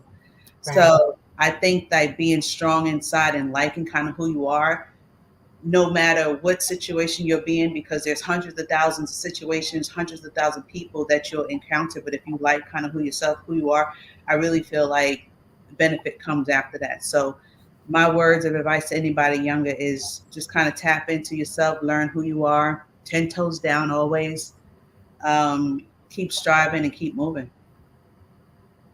Wow. Now, what is your advice to someone just starting out, whether it's their career or just starting out as a writer? That's a good question. My advice for someone just starting out, because again, I said I don't classify myself as an author. I don't think that's smart. I feel like I'm just starting out as well in this author journey. This is my first published piece, which is an international bestseller. Because I got to this opportunity and because I became an international best-selling author, it fell in my lap. I didn't expect to write this, but I was open-minded to the opportunity. So that would be my advice to people. Be open-minded to opportunities, especially if they're unforeseen, especially if you don't anticipate them, especially, if you think that there's a little bit of risk involved. Just be open, just listen, maybe try it out, just keep moving, try it out. Before you say no and you haven't tried it, try it first. And then if it doesn't work, then and then say no. Because a lot of times I think we kind of get in our own minds and trick ourselves and thinking, something isn't going to work, but we haven't tried it yet. And so when the opportunity presented itself to me, when I was literally deep down in tragedy, I met this amazing woman who was a publicist, and she said, "Tiara, write your story." And I said, "I'm not an author. I've never written anything before. I don't." She said, "But you can write. You can tell your story. You've written 1,000 papers your whole life, so yeah, you can write. You can be an author." And so one day while I was in the thick of that tragedy, I just started writing. I just wrote everything down and I sent it to her. And then through the network and through people and through all these things, it became something. So my words of advice would definitely just be open-minded, proceed with caution, because I talk about that in the book. Proceed with caution. If it seems too risky, don't do anything that's glaringly dangerous or unsafe. But try it, investigate, proceed with caution, and you never know where you're going to end up. Wow. Now I'm going to ask one question and then I'm going to circle back to something else. Okay. But as a mom, right? As a mom from the era that we came up, right? Understanding how there was not many books with young Black women as the protagonists in a position of doing something powerful or empowering, who are in the center of the story, not on the outside. Right. Yeah. Now, understanding how we came up and how difficult it was for us to see ourselves in a book, in a book. Yeah. How do you feel about these book bans as a mom? And what are your thoughts on it? A mother. The book. Say more about the book bans. Well, and in areas such as Florida, they're passing, or they have passed in the courts, some regulation regarding the restriction of certain books from public spaces, such as schools, institutions, and libraries. Okay. The book bans. It's called, hold on, let me get it exactly. It's called, the Anti-Woke Act is one of them. Anti-woke? Anti-woke. And then it's House Bill 1069, which limits the discussion of racism, gender identity, and sexual orientation. And it bans such books as books titles by Toni Morrison, Alice Walker, Sapphire, Angie Thomas's The Hate You Give, James Baldwin, J.K. Rowling, Judy Blume. These are the books that are being banned very specifically in Florida and other jurisdictions around the country. So now, understanding that when we were coming through school, we had to read whatever they assigned, write a book report on it, and none of those characters looked like us, felt like us, thought like us, but we had to identify who these people were enough to come up with some intelligent statements or conversation about who these characters were and how these characters that we did not choose impacted us in order to write these book reports. Yeah. So, and then we were supposed to read each and every book in its entirety. Yeah. To have these discussions. Right. So understanding what our experience was. Yeah.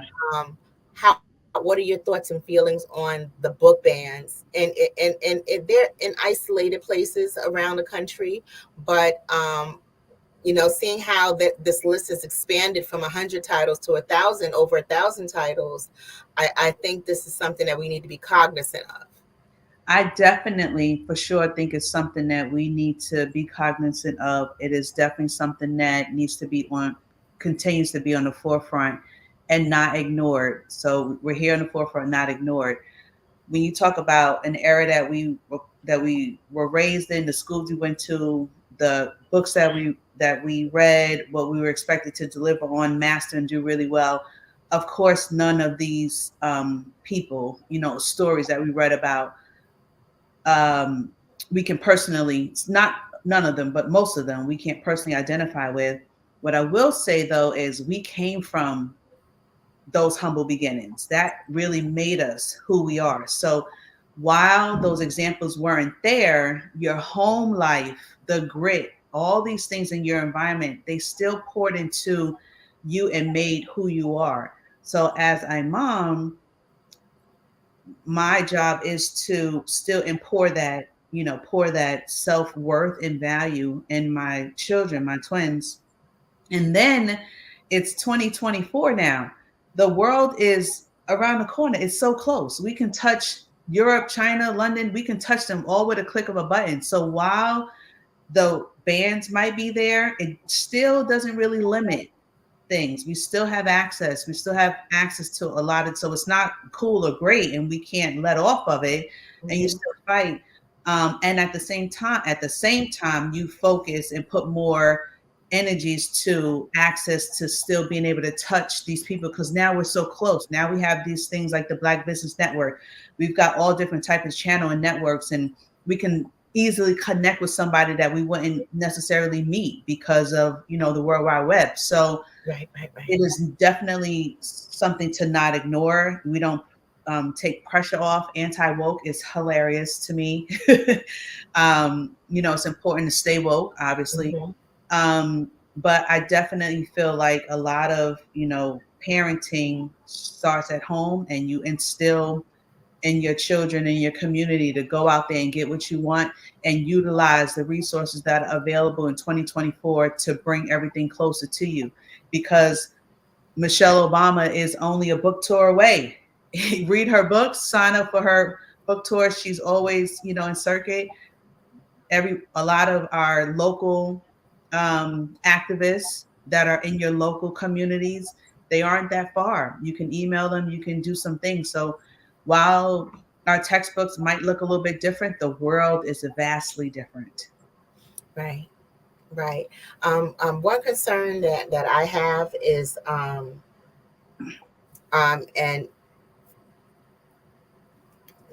we come from a supportive family. Right. You went to an HBCU where you were poured into. Right.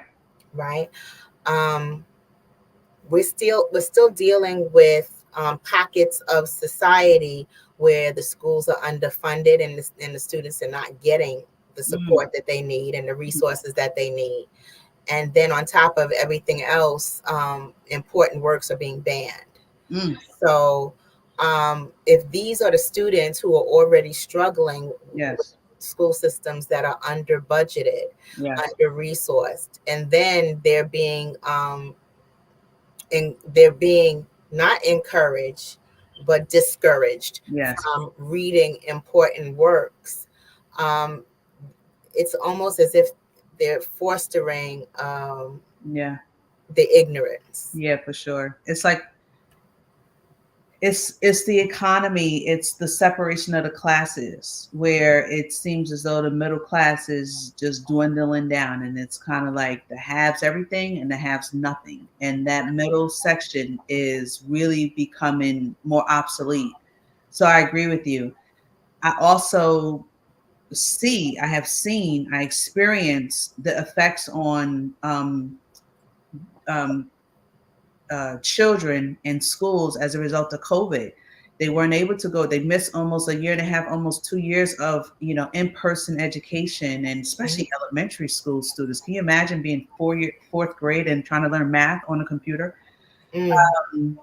So especially in those underserved or kind of risky areas, it's challenging. I do know that some of the local government programs have poured resources into our local communities who have been at a disadvantage for certain. And that's why I say we don't let up on those anti-woke things. We don't ignore it. We're not letting up. We're not looking the other way. We are still trying to build up the middle class for certain through things like utilizing all the access and resources that are available. Right. I have read this book called Be a Revolution. Yeah. And it's a recent release, but one thing that stuck out was she advised us to take part in the school board meetings. Yes. And school board elections. When those members are being elected, we need to pay attention. Yes. And show up. And honestly, I was always one of those people that was a general election and I'm in line to vote for the senator kind of person. But just reading her explain just how important it is to pay attention to who's being voted in as a judge and who's being voted in onto the school board. It clicked just seeing that in writing, because I would have never paid attention to that because my kids were in Catholic school. I think that is it's a great point that you make for paying attention and being involved in that space. And at the same time, I think the space to really focus on is your house, is your home. It starts with a parent, a mom who is woke enough to know to be active in that space with the local school boards at school, being super active. So that is one avenue and one realm. I think it really starts at home, though, to be a very active and present parent, to know that, a younger male, a Black male, I worked with him, a coworker, and he was at the time 23, just a friend. But he said, we started talking about if we want to have kids, what kind of schools would our kids go to? He said, it doesn't matter what kind of school my kid goes to. And I said, why? And he said, because I am responsible for their education. I employ the school, whether you're private school, charter school, public school, it doesn't matter. I am the person who looks at the curriculum. I am the person who will look at the books. I am the person who will look at the assignments.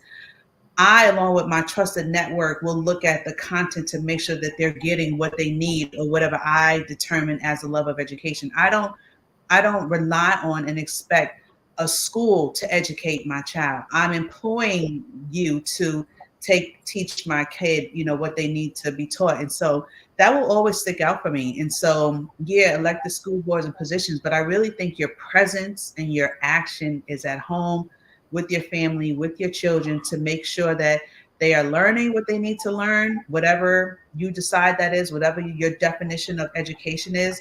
I feel like, that is like your cue, like your responsibility at home to kind of determine that.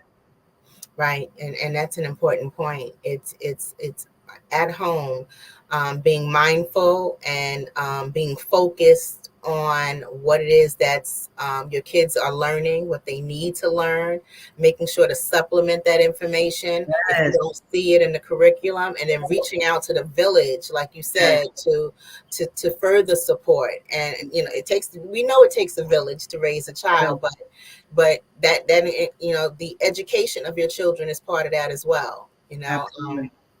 That's something that we need to kind of remember. Yes.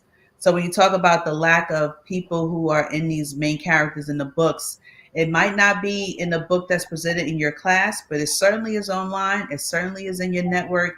If you talk to your parents or grandparents or whoever it is that's in your village, you can get there. You can, the information is there. So I think collectively as a group, as a culture, collectively as a group, as a culture, if we stay where we need to stay lockstep, and join forces, if you will, a cliche, it's a terrible cliche, but join forces, I think, the movement is there, the opportunity to continue to be vast is there. Thank you. Thank you so much, Ms. Tierra Turner. Thank you so much. Thank you so much for having me. And Domo, thank you so much for that introduction. That was amazing. You're very welcome. Thank you. Thank you again for coming, and we appreciate you sharing your expertise on the show. Yes. Genius is coming, and I'll see you on the other side. I love it. Thank you so much for having me. You're very welcome. Hello, I am Dr. Eric Kelly III, the visionary strategist and founder of the Black Business Olympics. I invite you to showcase your Black-owned businesses on the Black Business Network global stage. The Black Business Olympics is a global Black Business Network platform that propels Black-owned businesses into the international spotlight. By showcasing your business on the Black Business Olympics platform, you can reach a worldwide audience of potential customers, partners, and investors. You can also establish yourself as a thought leader and expert in your field, attract lucrative partnerships, and more speaking engagements. In addition, the Black Business Olympics platform provides a valuable opportunity to connect and collaborate with like-minded entrepreneurs and business professionals from around the world. This can lead to new business opportunities, ideas, and relationships. Finally, by sharing your story and expertise on the Black Business Olympics platform, you can inspire and empower others. This is a powerful way to make a positive impact on the world and leave a lasting legacy. If you are a Black-owned business owner, I encourage you to seize the opportunity to showcase your business on the Black Business Olympics platform. It is a once-in-a-lifetime opportunity to make an indelible mark on the world. Be one of the 1,000 visionary entrepreneurs who are changing students' lives, shaping industries, and leaving an unforgettable legacy for their families. Unleash your voice on our global stage and watch your business thrive. Black Business Olympics is one of the largest Black business showcases in the history of Black business in the world. Yes, the entire world. Just give me a call today at 919-308-9090.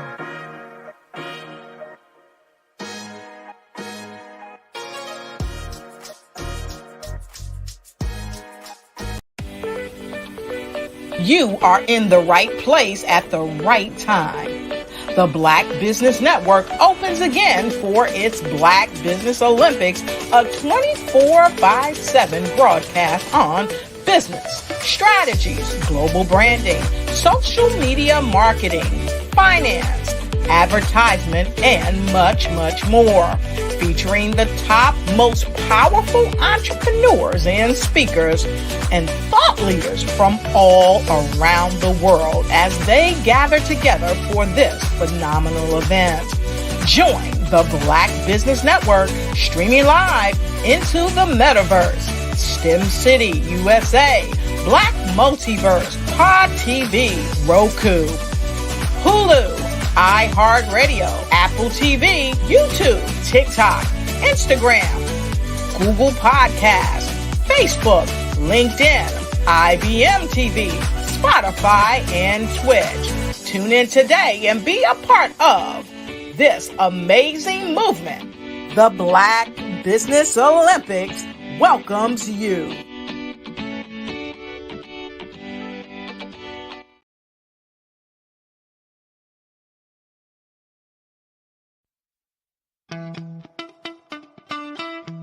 How many times have you been asked to help someone you didn't even know, a student, a business entrepreneur? Or did you ever even ask, where did they end up? That business, that friend, that entrepreneur. Well, just maybe they ended up in a gang, bankrupt, homeless, or worse, dead. Maybe they turned to crime, drugs, and alcohol. Did you ever wonder? Did you destroy their dream, or was your life always so easy? At the Black Business Olympics, we started a movement to help students complete. Give them hope and foster success. Help them to leave their dreams of providing laptops, computers, and up to $5,000 in scholarship funds. Today, we ask you to help a student, a business owner, or an entrepreneur to realize their dream by sponsoring them, supporting them, and buying from them. Consider this. With $1.6 trillion in our Black community, we only ask for a small donation for our students, our businesses, and our entrepreneurs. And you can change a life today. So I ask you, what are you going to do? Sit on the sideline and watch our students in high school be losers, miss out on their dreams from lack of resources? Or are you going to donate to the movement and change their future and yours as well? Give us a call today at 919-308-9090. Change their life by investing with action to the Black Business Olympic Fund. The Black Business Olympics, one of the largest business showcases of Black business in the history of the world.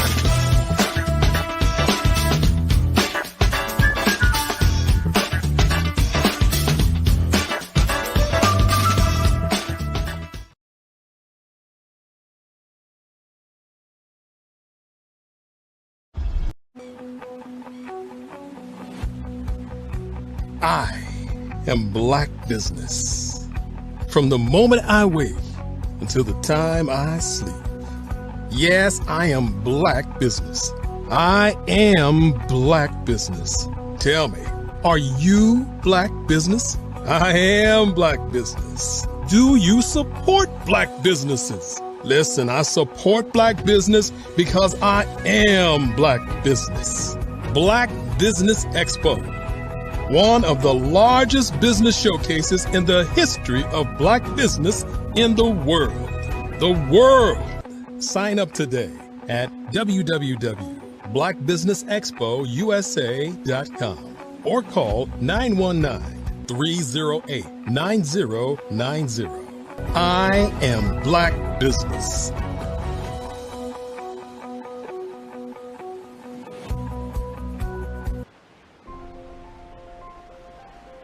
What if you could build your own city? A place where every child can find nurturing people to help them achieve their full potential. A place where every adult can access job training support, where health education is abundant, where social justice ruled the land. A place without limitations. Welcome. You have arrived at STEM City, USA. It is what every city should be. A safe and trusted community where you find people and resources to help you become everything you are and beyond. STEM City is unlike anything you have ever experienced. It is a digital twin of the world around you, only better. STEM City is about energy and soul renewal. It is more than a digital world. You can almost feel the power of live cultural events, music, and theater. STEM City promises a better future for children with caring mentors and hands-on activities with dedicated tutors to support our youth. STEM City is your passport to a healthy lifestyle with weekly events addressing our community's many issues. STEM City is your financial well-being with helpful information on wealth management, career advancement, job training, and so much more. STEM City is the community you deserve. It is the city where your dreams can come true. STEM City USA, a place in the sky that is accessible to all who reach for the stars.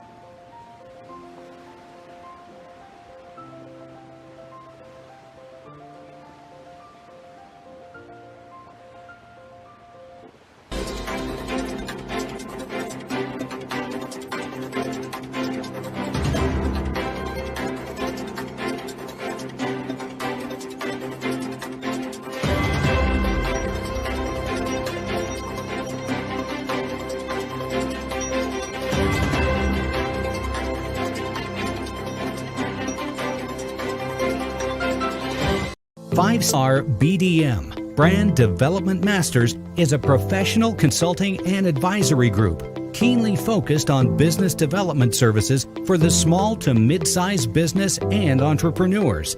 Although every business is unique, they often share business development challenges that can be addressed through smart branding. Services include process improvement and operations, digital strategy and transformation, business intelligence, digital marketing, and personal branding. Our business and personal branding company has helped a number of professionals and organizations to optimize and grow. This results in more business, more opportunities, better reach, positive outcomes. Visit www.5starbdm.com today to learn more. Artist to me is a creative expression of something from nothing. You know, it explodes onto the canvas, or it explodes on in my work. One of the things that I try to do more than anything is I try to just give the lines and the movements and emotions and expressions into what I do. Art really means to me a chance to express how I feel deep down inside. Most of my art begins as a thought that I might have, you know, whether it's sports, whether it's history, whether it's a woman or a man. It pretty much starts as an idea of thought before I get into the actual image of what I'm going to draw. I do a lot of historical pieces. I was a history minor in college, and I love to do history pieces. And a lot of times I'm thinking about history, and then I try to make that history impact you as you look at it. That's one of the reasons I do pictures so large. People ask me, why do I do the pictures so big? And I tell them, I want the piece to impact them as they're looking at it, to kind of dominate them, dominate their space. And most of my pieces I try to do off page. I don't try to do anything that's going to be in those four corners or in a square. And I want your imagination to be a part of the piece that you're looking at.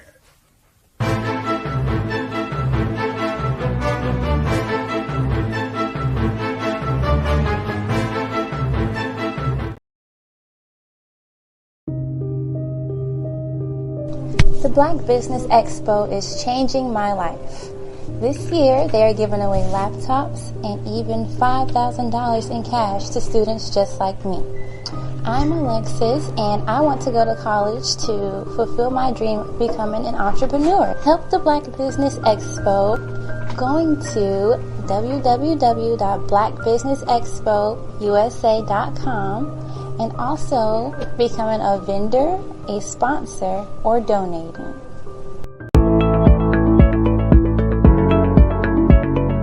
Prepare for what's coming and dominate in economic winter. Stand strong and thrive by showcasing your great products and services globally through the Black Business Network and Black Business Olympics.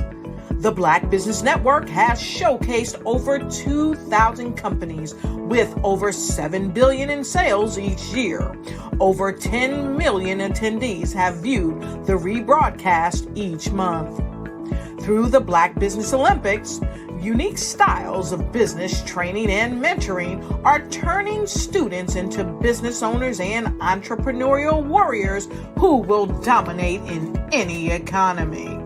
Gain the ultimate advantage of the Black Business Olympics, 7 days of unbelievable topics and speakers speaking around the globe. Donate your time and experience to provide expertise and scholarships to students worldwide and change the world. Now, more than ever, new insights, tools, strategies, and capabilities are needed. This is your chance for a major presentation to the world.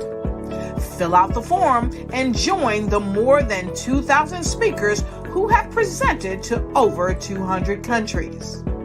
Join the Black Business Network streaming live into the Metaverse, STEM City, Black Multiverse Enterprises, Hulu, Amazon, YouTube, iHeartRadio, Apple, Facebook, LinkedIn, Pod TV, IBM TV, Spotify, and Google Podcasts. Sign up today. Spaces are limited, and we will see you there.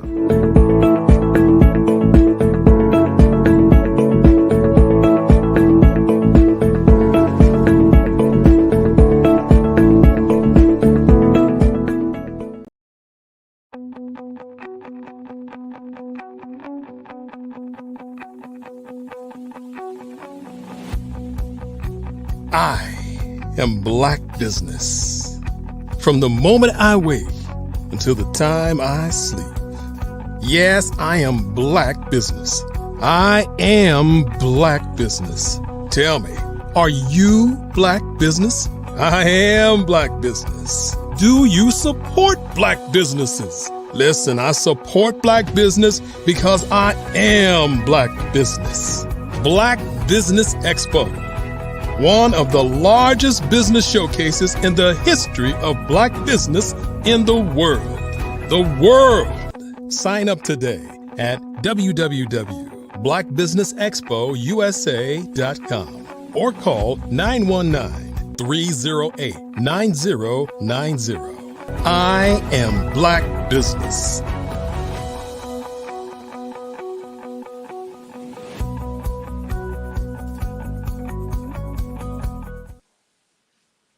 Good evening, business owners, entrepreneurs, thought leaders, and corporations. Welcome to the Black Business Network. My name is Domo Jones, and I am your business moderator for the evening on the Black Business Network. The Black Business Network is a 24-hour business network showcasing Black businesses, Black owners, entrepreneurs, and thought leaders worldwide. We have speakers from North Carolina, London, Singapore, Africa, Japan, and cities all over the United States. The Black Business Owner is a global network, global community sharing its business knowledge to empower, inspire, and educate businesses about businesses. Our keynote speaker is Lisa Gilliard. Lisa worked side by side with a team of social workers for 3 years before becoming an educator. In the beginning of her career in education, she was an elementary school teacher for 8 years, having taught children in grades 1st through 3rd. Since leaving the classroom, she has held administrative positions as a Title I facilitator, during which time she returned to college and earned her education specialist degree in school leadership and administration. She also became an assistant principal at the elementary level and is currently leaving her comfort zone to be an assistant principal at the middle school level. Lisa is not only an educator, but an entrepreneur as well. She is a motivational speaker, YouTuber, content creator, and most recently, a self-published author. And she's been featured in 2 magazines. At any given moment, you can find her thanking God for another grateful opportunity to be a light in the world. She'll also be doing a fireside chat with Anisha Graves. It is my pleasure to introduce Anisha Graves. Anisha Graves has been married to her husband for 25 years. She's an educator, currently teaching kindergarten. Anisha loves all things home decor. At this stage in her life, Anisha enjoys spending as much time as possible with her family and friends, making memories full of good vibes only. I present to you Lisa Gilliard and Anisha Graves. Thank you so much for joining the Black Business Network. I appreciate all you guys. Thank you for having us. Thank you. Genius is coming, and I'll see you on the other side. Well, hi, Lisa. Hi, Anitra. How's it going? It's going good. How's it going for you? Very well. It is so good to see you. It's good to see you too. Yeah. All right, so we'll just go ahead and get started, okay? Okay, that's fine. All right, so self-published author, tell us about your book and what inspired you to write it. Well, I wrote a book called Kindness Confetti. It's all about teaching children, how to basically be a good human, by simply just being kind to others. There's a lot of timeless reminders in here of just simple things that you can do to be a good friend. Mhm. That is so needed. And as a kindergarten teacher, I thank you for this wonderful work of literacy.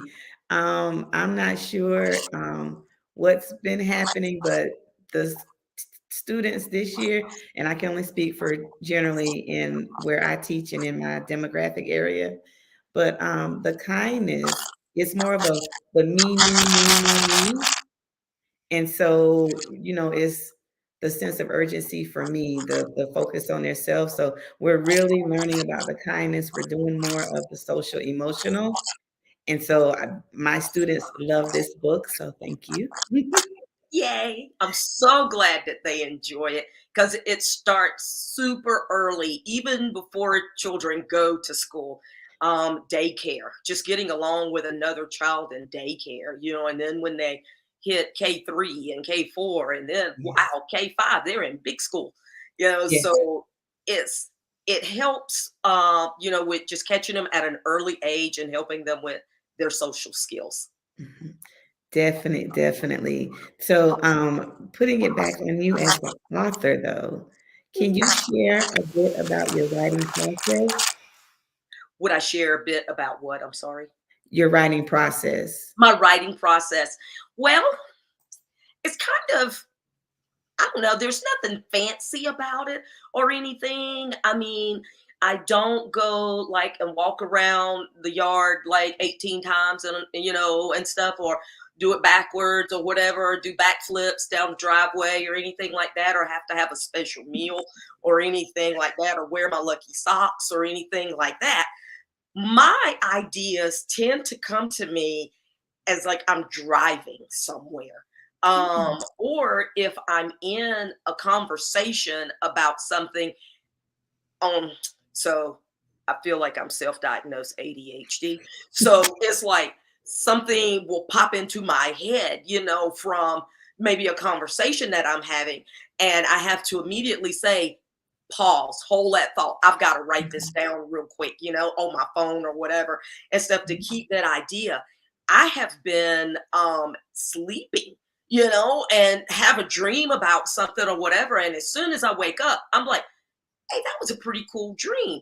Let me write that down. I might be able to incorporate that some kind of way into my book, So I don't know. And then just little experiences that I have, or big experiences that I have and stuff. I want to share that,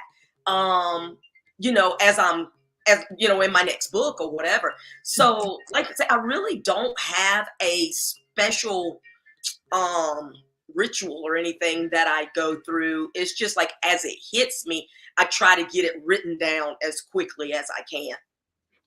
Definitely understand that. It's like wherever it hits you, you kind of just grab it, make a note of it. Yes. Yes. Awesome. Okay, so with that, can you tell us about your journey as a writer and like how your background has influenced your work? Okay. Well, I recently shared my journey in a magazine called Bits and Pieces, just how it all started, with me wanting to write a book. I've been wanting to write a book for what seems like forever. I just didn't know what to write about and stuff. I was like, maybe I should write about my family and stuff, and then honestly, I was afraid that they might take me out or something, and and try to excommunicate me or something. Oh gosh, no, we're not that bad. We're good folks. We're good folks. But I was just, I don't know. But I did worry about, sharing something that maybe a family member didn't want to have shared and things. So I was like, nah, maybe I better not write about family or anything like that. So I got to thinking about just how much I spend time as an educator with children, and just trying to help them navigate life and navigate the waters of day-to-day conflicts and resolutions. They struggle in that area.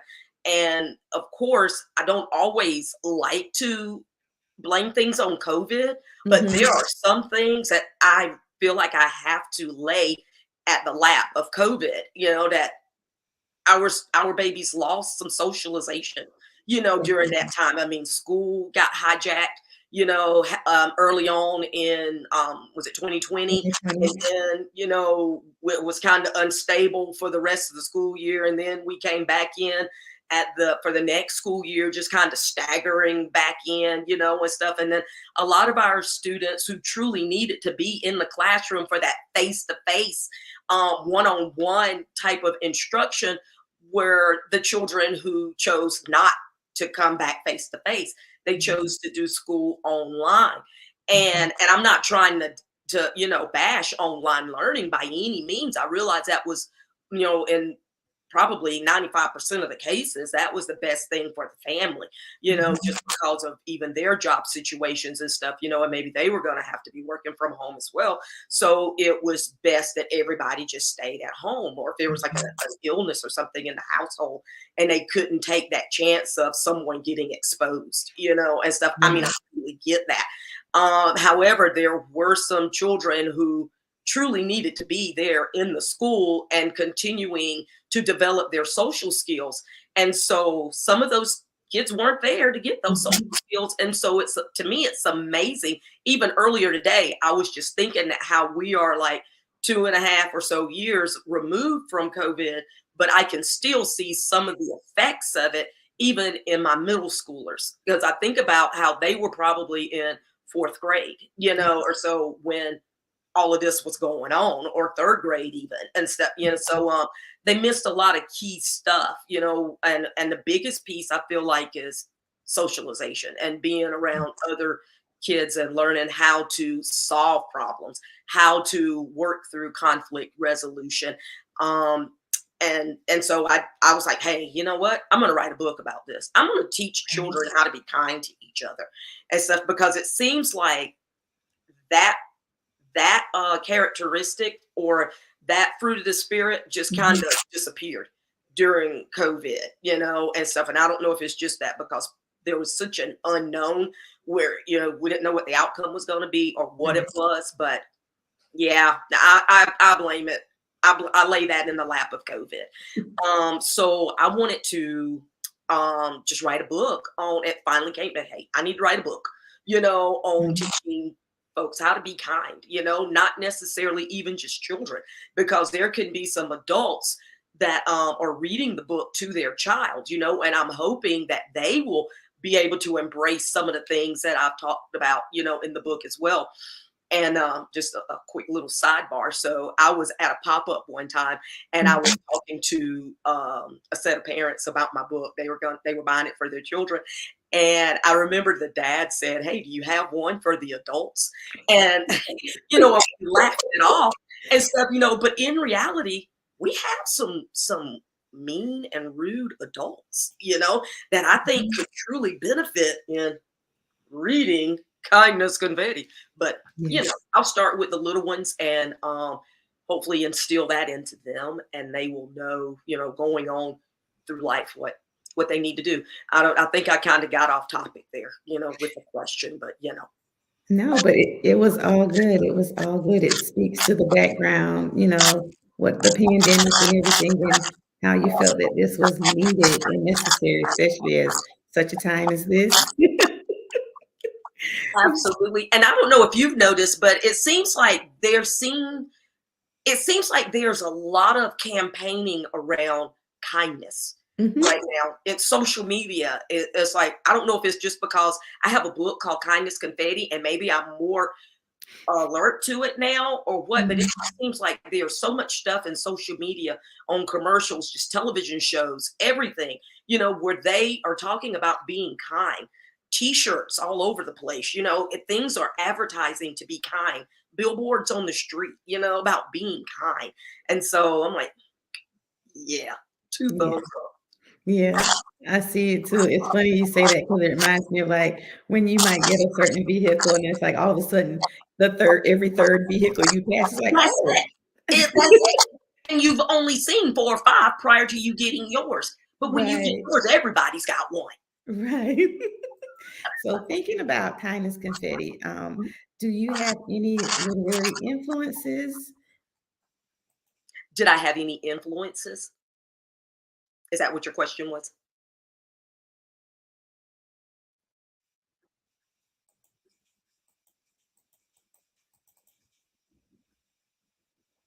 Did you hear me? I'm sorry.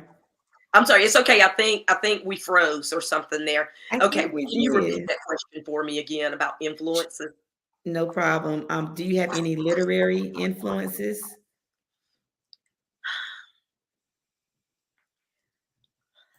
Honestly, I would say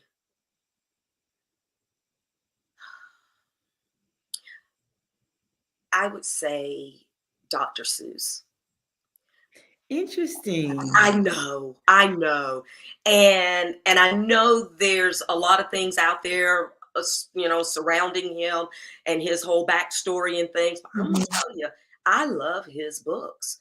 I love them because of the catchiness, that they have, and even as an adult, I still quote the Sam I Am Mhm. lines out of his book from Green Eggs and Ham. And one way particular is I don't like cold weather. And so Mhm. I tend to tell people I do not like it. I do not like cold weather, Sam I Am, and then Yeah. they're like, aha, that's funny. You just made a reference to Dr. Seuss. Yes, I did. I think that's interesting. I think that his rhyming words and stuff were used in a way to help children learn how to read and to even have a love for reading Mhm. because it was funny sounding and some of the words even didn't sound like real words, and stuff, but it was Yeah. just repeated over and over. And I I go back to when I taught second grade and I had a little friend named Quay, and Quay was struggling to read, and Quay always wanted to read a Dr. Seuss book Mhm. because of the funniness of it and stuff. Even if he was just looking at the pictures and stuff and just saying some of the sight words that he had memorized and things, Quay always wanted to read to the class during reading time. And so I was like, Quay, we need to work some more on the book that you want to read, Yeah. before you get in front of the class. Let's practice Mhm. some more, practice some more. And it was just like divine intervention. There was a day I was working with a small reading group, and one of the children at my table, tapped on the table and said, Miss Gilliard, Quay is reading. And I'm like, "Ugh, Quay is reading, y'all." And the whole class was like, Quay is reading. Quay is reading. Oh, yeah. It was so exciting. And it was a Dr. Seuss book. Wow. And he loved that book. And so, I let him take it with him at the end of second grade. Here's your book. You learned how to read this book. So I would say him. And I like a lot of stories that that teach a lesson. That it's like a moral of the story, like Recess Queen, and how Mean Jean is so mean to all the kids at the school except for this teeny tiny Katie Sue, who's the new student on the schoolyard, and she comes in and she's trying to be friends with everybody. She's new, she's about this big compared to Mean Jean. Mean Jean thinks she runs the playground, she thinks that she runs the whole classroom, the entire school and things. And so the two of them end up teaming up. And it was like divine intervention. All of a sudden, they are friends. They're like besties and stuff. And so Katie Sue was able to balance Mean Jean out. And so Mhm. I like that, because to me, that presents a message to children, how to deal with bullies, even, and how they can actually help someone who feels like that they're in charge of everything all the time and when they're not. So yeah, I guess I would have to say those types of influences have been out there for me.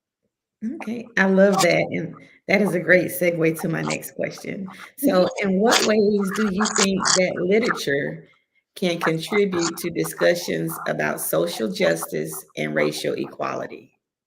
All right. Well, specifically, I feel like Mhm. Kindness Confetti has several parts in here. There's 5, 6 parts to it. Like I say, that has like timeless reminders of how to walk through your daily journey, of life. There's a section called hard work pays off. Work hard, you expect a reward, being respectful, not arguing, being a good friend, and encouraging others. And I tend to think about situations where as far as like social justice, I feel like there's some things that are in the media, that our children are watching, where they're seeing where certain demographics of people are being treated in a different way than others and stuff. There's been violence, even towards them. And I tend to feel like, if they are preloaded with some things with kindness, that are about kindness, that we can kind of, eradicate this, well, we may not eradicate it, but at least get started on it, give them an opportunity to start kind of seeing things through a different set of lens. My one part in particular on my story, if you will allow me to read this one section, I'd really appreciate it. Then I can circle back to talk about how I feel like it helps with social justice. Yes, please. So this particular section, here we go, it's called Be Respectful. And it says, to be respectful means to respond positively and appropriately to someone. You show respect by listening to others, by showing them kindness, and by showing that you care. Always do what you say that you'll do. That means that you'll keep your word. That's important, and it adds integrity to your characteristics. Integrity is a big word that means you are an honest person and you can be trusted. Always say please and thank you when appropriate. Respect yourself by eating healthy foods, fresh vegetables, and fruits. You also respect yourself by wearing appropriate clothes that do not have words or symbols that may offend your friends. Always respect authority. When your parents, teacher, principal, trusted adults, or police officers ask you to do something, do it without asking questions. Use a gentle voice whenever you want to express your concerns or opinions. If you feel uncomfortable doing what is being asked of you, tell a trusted adult immediately. Now, as far as that goes, again, back to social justice. Yes. Being respectful of others, where it says to respond with a kind voice, a gentle voice, excuse me. Use a gentle voice whenever you can. Sometimes I experience children who, when they're in trouble for something, then they want to tell their side of the story immediately, and sometimes it's rah, rah, rah, rah, rah, it wasn't me, I didn't do it, Miss Gilliard, it wasn't me, it was da da da da da da, and things like that. So I'm like, whoa, bring it down, it down. Let's talk about, calm down, number one, and now let's walk through this, discuss it, and what's happening. What happened first, then what happened after that, and stuff. So let's, number one, talk to me in a way that's respectful, so that it won't get you in any more trouble than you already are in, and things, and just thinking about it, calm down and let's get your thoughts together and tell me what happened. Not always just jump into conclusions about, or you're not going to believe me, because you're going to believe so-and-so over me, or what makes you think that, I'm a fair person. I just need to hear all sides of the story. And so I think, again, just checking your voice, checking your body language. And again, if someone is asking you to do something that you're just flat out not comfortable with, you need to tell an adult, and you need to tell them immediately. I'm not going to ask you to do something that I know is wrong, so, but if someone does, you need to let us know. Love that. I love all of that. Yes. Now, in keeping with kindness confetti, and I'm aware of some of the characters that you have in the book. I love your characters. Can you share your perspective on the importance of diversity and representation in literature? Diversity is huge for me. When I was writing my book, my illustrator and I had lots of conversations about what I wanted my characters to look like, who I wanted them to represent. I wanted my book to be all inclusive. I wanted it to have Black children, white children, Latino children, Syrian children, Dominican children, people from everywhere are represented in this book. Boys, girls, children who have disabilities are represented in the book. I have a character here who is wearing a hearing device, to help him to be able to hear what the teacher is saying to him, so he can get an equal opportunity in his education as well. My illustrator and I talked about having children who have a hard time making friends and how they may possibly, just sit on the buddy bench, during recess because they're afraid, to step outside of their box and try to be friends with someone. They may be feeling some kind of way about themselves. And so this book talks about like, who are some key people that you can look for to be friends with. And it's wonderful to have a diverse group of friends.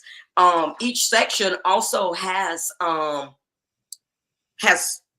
reflection questions on it. And so on one of the sections where it talks about being a good friend, one of the questions says, why is it important to have a diverse group of friends? And I just shared my story with a group of second graders Tuesday morning. And I asked that question to one of the students, and she very boldly said, it doesn't matter if my skin is tan and my best friend's skin is brown. We're still going to be friends because our heart is the same. And I was like, oh, how sweet. You know what? I got 8-year-olds that understand how this works. Why is it so hard sometimes for adults to understand how that works? And so anyway, but I just thought she had a nice little spin on her response. I like that. And also in that particular section about being a good friend, it talks about it's helpful to have a diverse group of friends because it'll help you be more easygoing and more sympathetic towards others. And again, I asked students, exactly what did they think that meant, or why did they need to have a diverse group of friends, and a couple of kids responded on that one, just that. And one I thought was so cute. She said, well, I don't want all my friends that look like me and stuff, because I want to learn about other kids and their background. And I thought, wow, that's pretty heavy, coming from a second grader, so I was like, that's what I'm looking for. And so, yeah, that was pretty cool. So anyway, back to, I think, the social justice question you were asking. I felt like that group of students really understood, like, hey, just because your skin color is a little different, it's okay. I don't need to treat you any different. I don't need to be mean to you or anything. I need to just treat you like I would treat my other friends, like how I would want you to treat me. I want you to do unto me as I'm going to do unto you. So yeah. I love that. One thing that I've noticed as an educator of the younger children is that when we talk about diversity, the first thing that comes to mind is a different skin color. But I also take the time and am very intentional just about sharing with them that diversity, you can have the same skin color, right? But you can have different experiences, right? You can have, so that's also an aspect of diversity as well, along with different physical strengths, challenges, and things of that nature as well. So diversity to me encompasses it's such a big umbrella.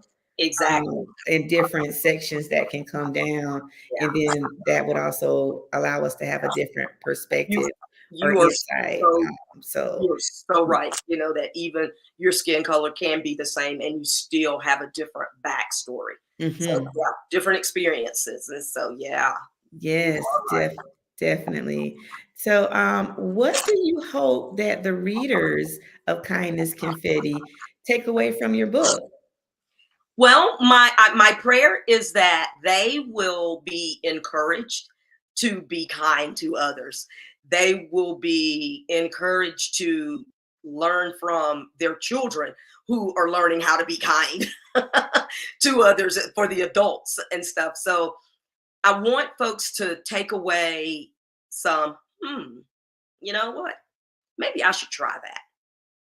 And maybe, I can do a better job at being kind to others and having folks be kind to me as well.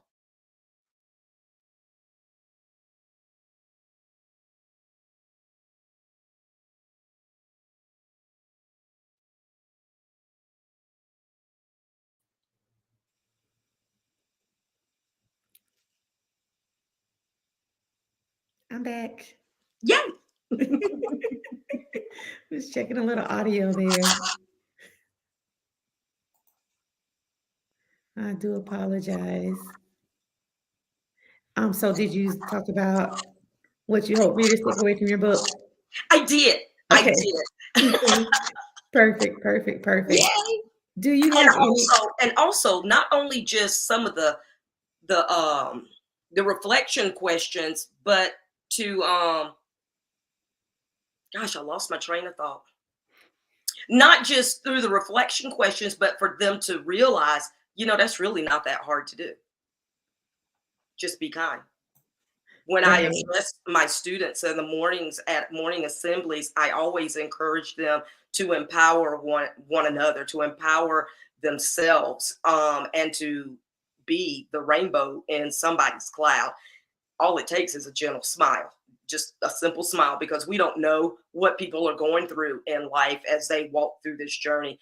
And sometimes all they need is for someone to smile at them and be like, oh, wow, there is light out there. So, yeah, I want my readers to take away all of that. Now, I'm just looking through my book here in some other sections and stuff, but I just want them to take away that thought that, it's not that hard to be kind. So let me give it a try. Awesome. Thinking about the examples that you gave in your book, Kindness Confetti, and me knowing you as being such a kind person, do you have anything that you want to share just about your personal experiences in exuding some kindness towards others?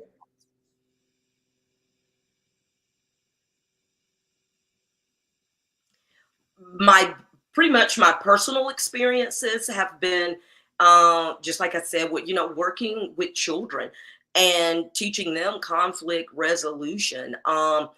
Even this morning, I explained to some girls, hey, you don't have to be friends.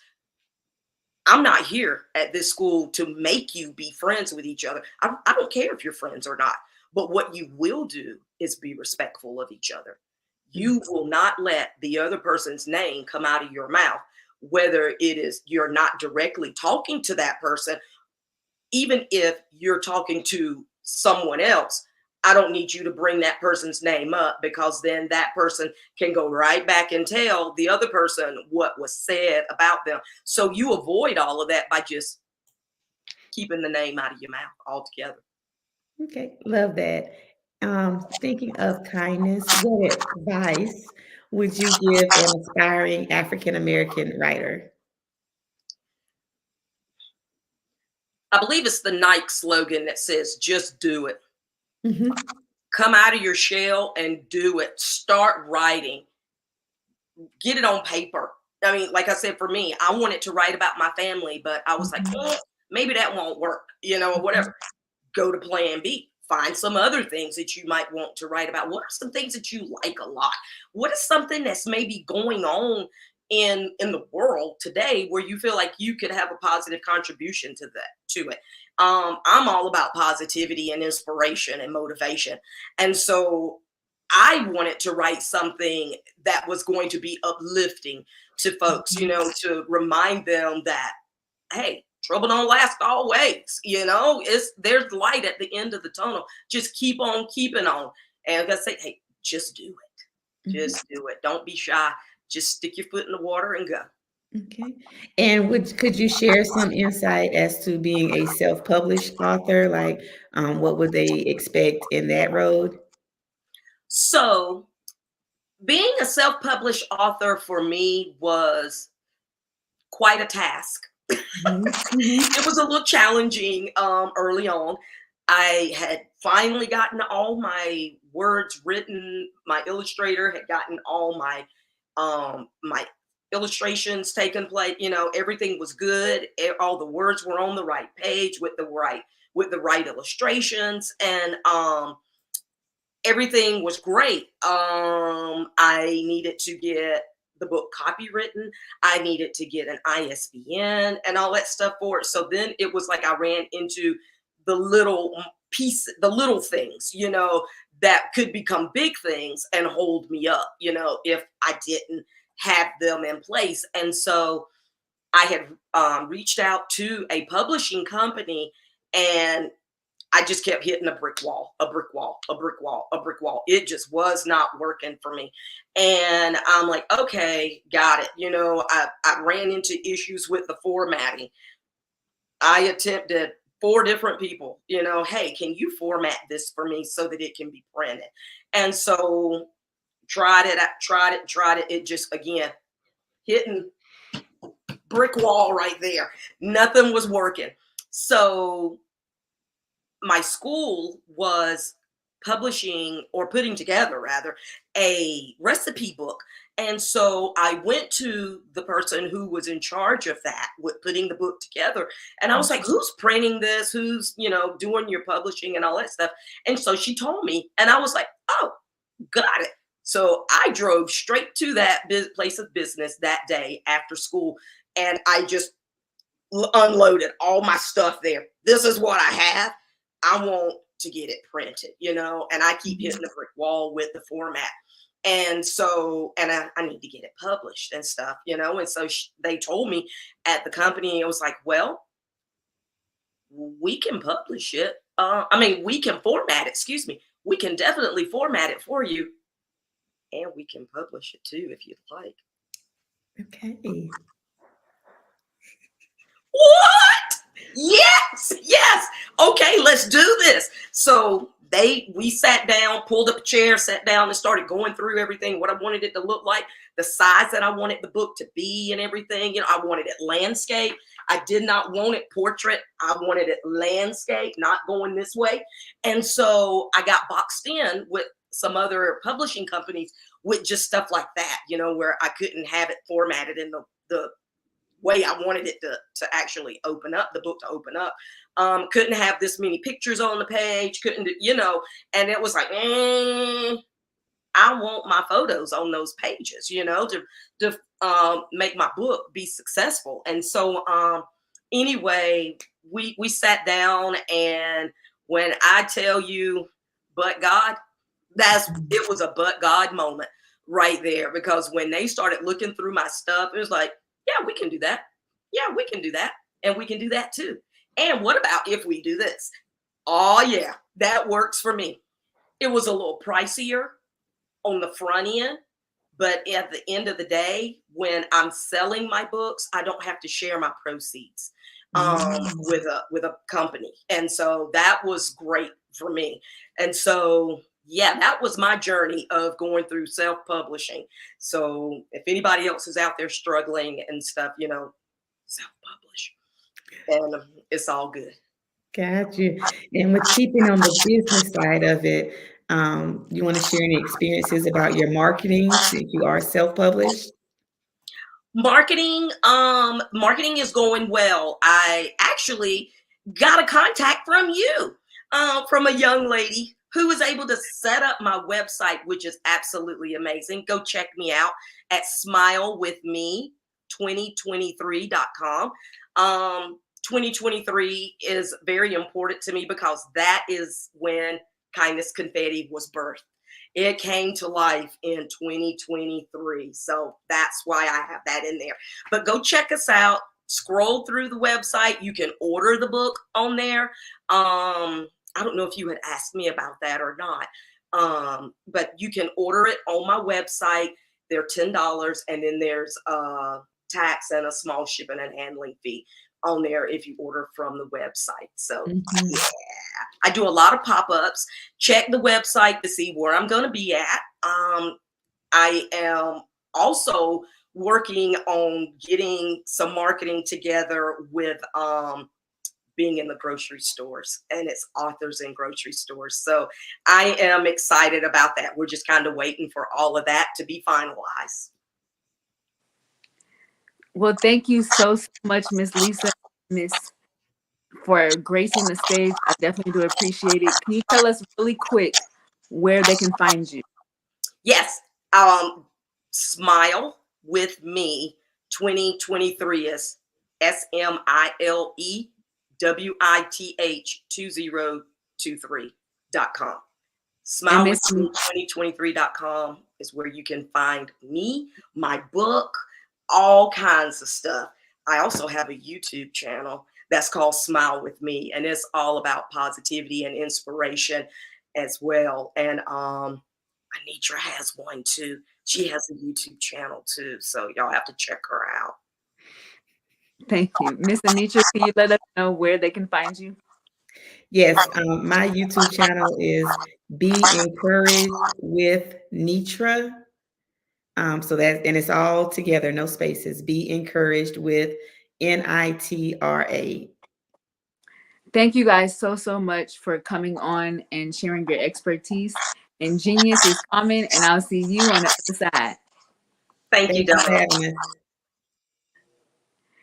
Every dollar counts. So we want to remind you to donate to the scholarship fund.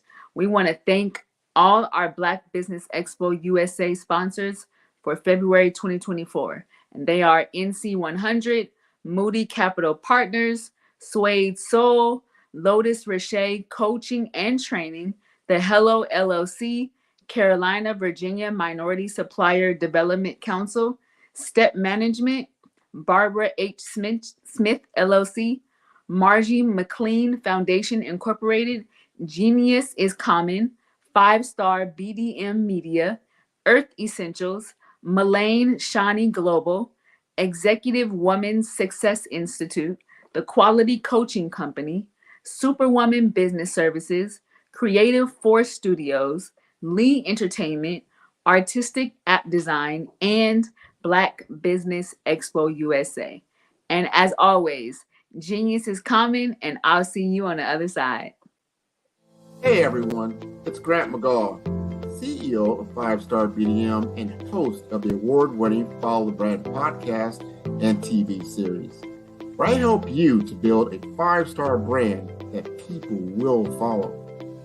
My genius is personal brand development through intelligent communication and helping you achieve your business and career goals. I am a requested speaker on digital technology and brand development issues. I want to work with you to increase the value of your current opportunities while attracting new ones. Every one of you is unique, and we all share challenges that can be addressed through smart branding. As a super connector, I work with you as an executive coach to guide you along the complicated business and career development road, providing the enhancement tools and information you need to succeed. Together, I will help you succeed in today's challenging business climate. I will evaluate and measure your progress. Best of all, I am right alongside you every step of the way. Build the brand called you. Genius is coming. It's your time to ignite and take flight in every area of your life with the new Ignite and Take Flight Planner 2024. It's time for you to seize the year with your great new planner.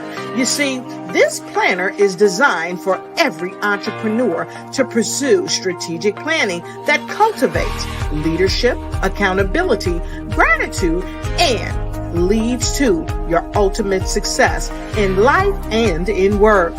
With sections that help you with your project management, habit tracking, resources, and coupon pages that are second to none that empower each entrepreneur to make their mark, get noticed, and take charge.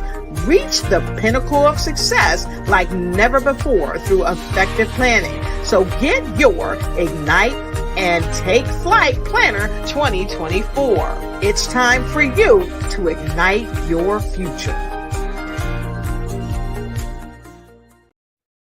Hey everyone, it's Grant McGaw, CEO of 5-Star BDM and host of the award-winning Follow the Brand podcast and TV series, where I help you to build a 5-star brand that people will follow.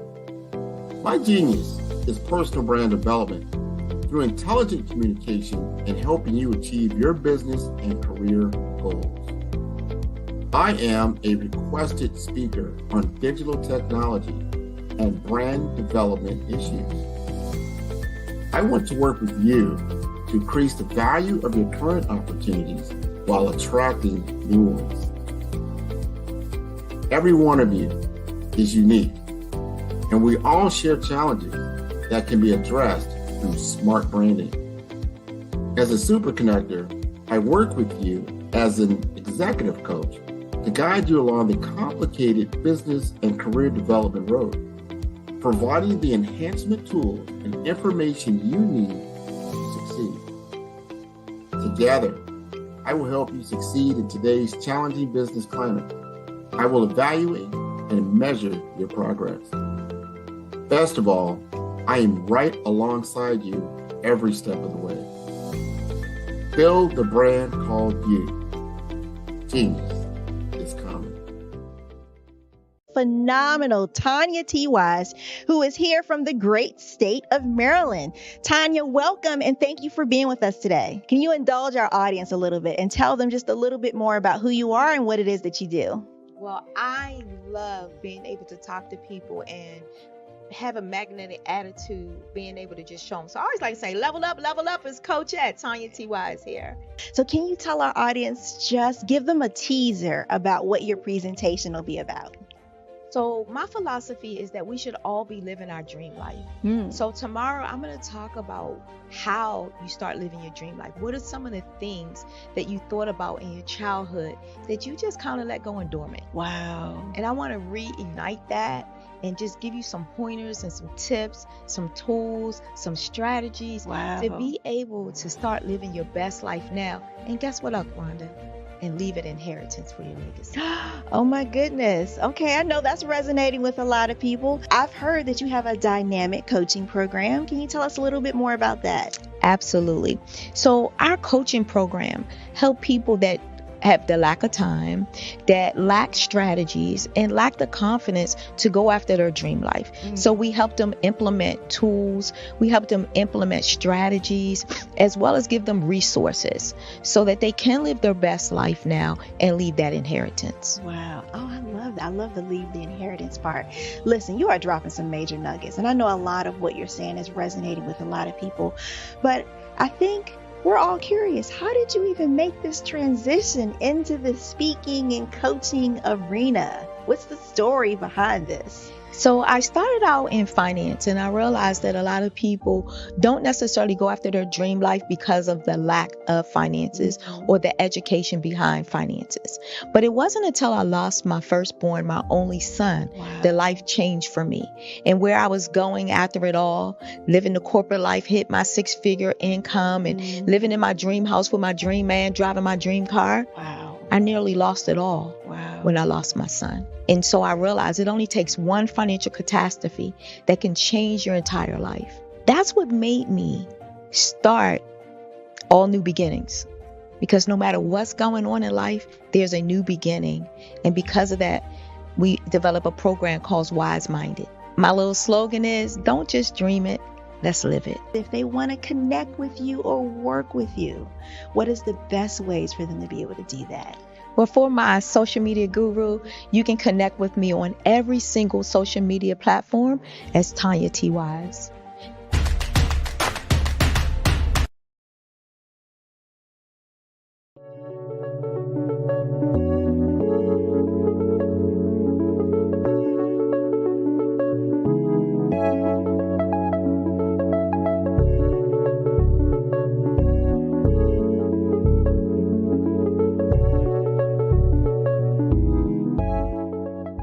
passion has been around helping communities of color and historically underrepresented and underserved communities, minority, rural, veterans, persons who are differently able, in the intersection of education, innovation, technology, industry, and let's throw some entrepreneurship in there just for fun.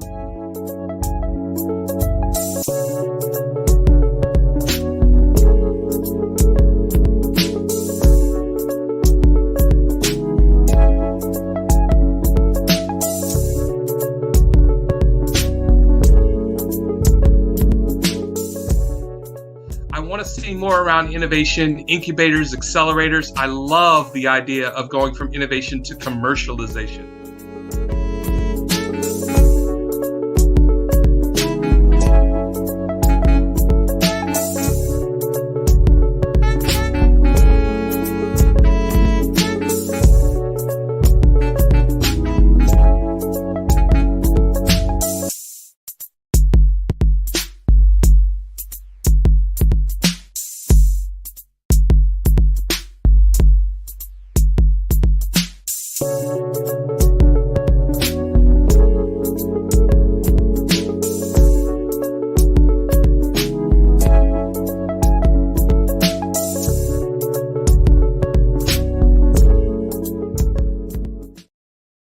I am from Washington, D.C., but I was raised in Durham, North Carolina. I came to Durham when I was about 5 or 6, and then I traveled back and forth to D.C. because it's where my people are from. One of the unique things about my family is my mother, she's also an artist. She does quilting, and she does a lot of artistic things. And then my son, he draws with both hands, his right hand and his left hand, like I do. So that's kind of a family trait. And then my other son, he's a videographer, and my daughter, she works, she's a regional vice president for Sunglasses. When you start out drawing and sketching, you want to continue to explore, you know, each avenue. I do pastels, I do pen and ink, I do painting, I do acrylics. I haven't done oils yet. But I try to do all facets of art. What I say to a lot of times to people is, you know, you can't put yourself in a box when you're an artist. You have to explore. And over the course of my life, I've tried to explore different mediums. I also do sculpture as well. I choose my subjects by the intensity that they have in their faces, or the intensity that somebody is moving, because I do more than portrait drawings. I also do I do abstract, and then I do figurative drawing also. Well, what happened in this particular show is that I started out trying to come up with something that would be a little bit different than what everybody else is doing. So I was working on a Barack Obama show, and they wanted me to do some paintings of Barack. And so what I did was, because of the deadlines, I kind of did it kind of fast. And then I realized when I was doing it fast, I enjoyed it. And so then I started doing other pieces the same way, and I started to enjoy those pieces also. And so I came up with this particular style. And it's a style of lines and colors. And what's interesting is that when I was in college, I did a show called Lines, Colors, and I talked about the boldness of the blacks, the hotness of the whites, and this is how this has come about, you know, later on in my life. And the colors comes from a lot of the entertainers that I work with, where they wear different colors. They don't wear, you know, your plain reds or your whites. They wear different colors, and so that's also another piece of what's giving me the colors. The subtitle of this show is Faces That Speak Life. That's real critical.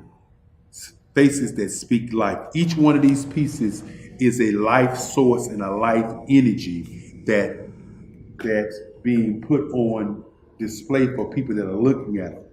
You know, I always say in terms of my art, it's not important that I draw them. It's important what you get out of what I draw.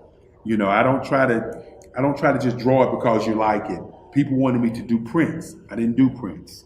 You know, people want to ask me to do different people, but the people that I choose are people that make a difference in the lives of people in the world. So the human landscape idea was, again, as I say, the lines represent your emotions, it represents your ideas, and it represents your journey as a human being. And that's why you get the different pieces and the different looks. And as you notice, I try not to do one look that looks alike another look. And that's what's the most important part of this show. Did you know that approximately 333.34 million businesses exist today, according to a report from 2021? And you may be one of those businesses, or maybe you're not in the business market yet, but you're aspiring to be a business owner. Well, guess what? You're in the right place at the right time. Because let's face it, everything is about timing and opportunity. Hi, my name is Dr. Lotus Richey, and I'm the CEO and founder of the Lotus Richey Coaching and Consulting LLC, along with the Lotus Richey Ignite Show. 15 minutes of success with Dr. Lotus Richey, as well as books to boom your business and bring who you are. And today, I want to bring this amazing message to you about the Black Business Network and the Black Business Olympics. See, the Black Business Network and the Black Business Olympics is designed to help people just like you, that's right, that look like me, to take their business to the next level. Not just in your front yard or your backyard, but globally. The Black Business Network and Black Business Olympics is designed not to just help you survive, but to help you thrive. So join us today as we come together with businesses all around the world to support our students, our children, our young teens, our young entrepreneurs. What we do is we come together to help raise funds for students who are aspiring to be business entrepreneurs, who are aspiring and who are thriving in college. We endow them with a wonderful opportunity to gain scholarship of either a laptop or several thousands of dollars. And we invite you to help be a contributor to this amazing opportunity to help someone that looks just like you. So join us today at our website and let us connect with you and help you ignite and take flight in every area of your life on the Black Business Network and the Black Business Olympics. I'll see you on the other side.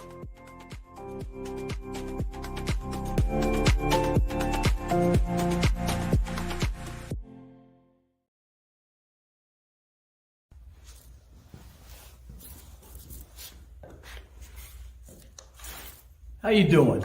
I'm Rodney Allen Rippey. Yeah, the child actor. Well, now, leading man. Some of you might remember back in the day, the Harlem Globetrotters popcorn machine. Remember that? Well, it was a Saturday morning special that would come on, and I was there with Geese and Tex and Meadowlark Lemon. Remember the show? Well, I had a great time. And I have to say a huge, huge thank you to all my fans out there. Thank you for all the years of support. I went on from the entertainment industry. I started getting into producing and directing. And now, hey, here I am. I'm a studio executive here in Burbank, California at 2526 Studios. I have to say, it's been pretty good, but the best is yet to come. Please stay encouraged. Keep reaching for your dreams and never forget that genius is common. Remember that. Genius is common. No matter what anyone says to you, no matter how tough the road may get, keep striving. Keep reaching for your dreams. And always know that you are worth it. Everything that you put into yourself, everything good that you pour into your life, you are worth it. And when the times get tough, when things don't go exactly right, it's okay. Dust your shoulders off. Stand up strong. And remember, genius is common.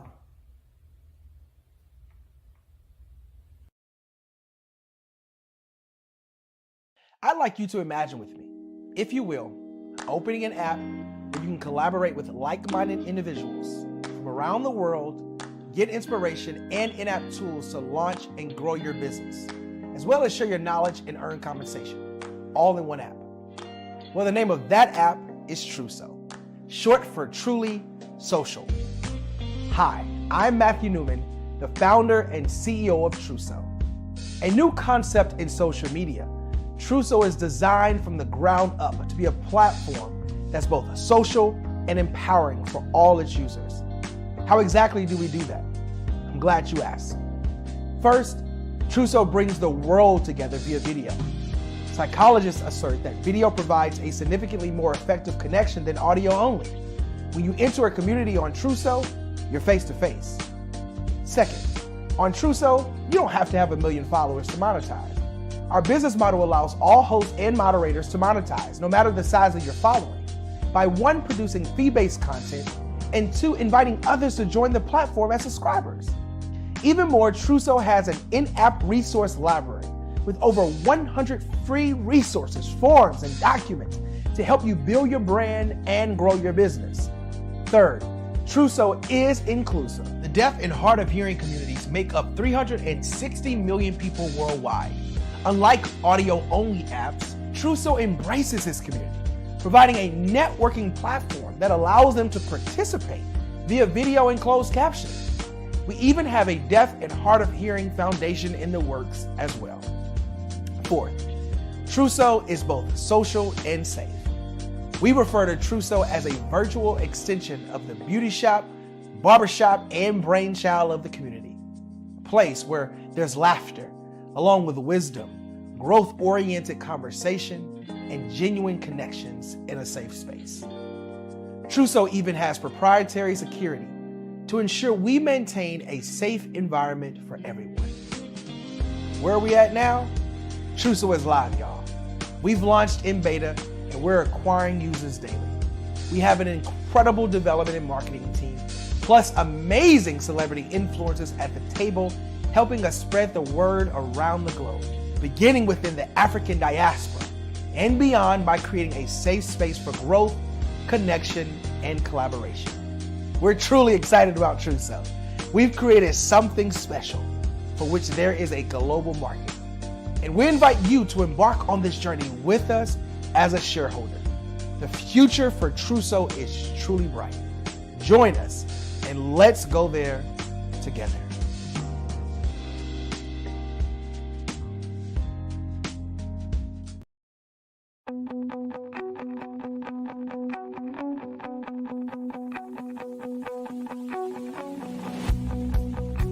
I am Black business. From the moment I wake until the time I sleep. Yes, I am Black business. I am Black business. Tell me, are you Black business? I am Black business. Do you support Black businesses? Listen, I support Black business because I am Black business.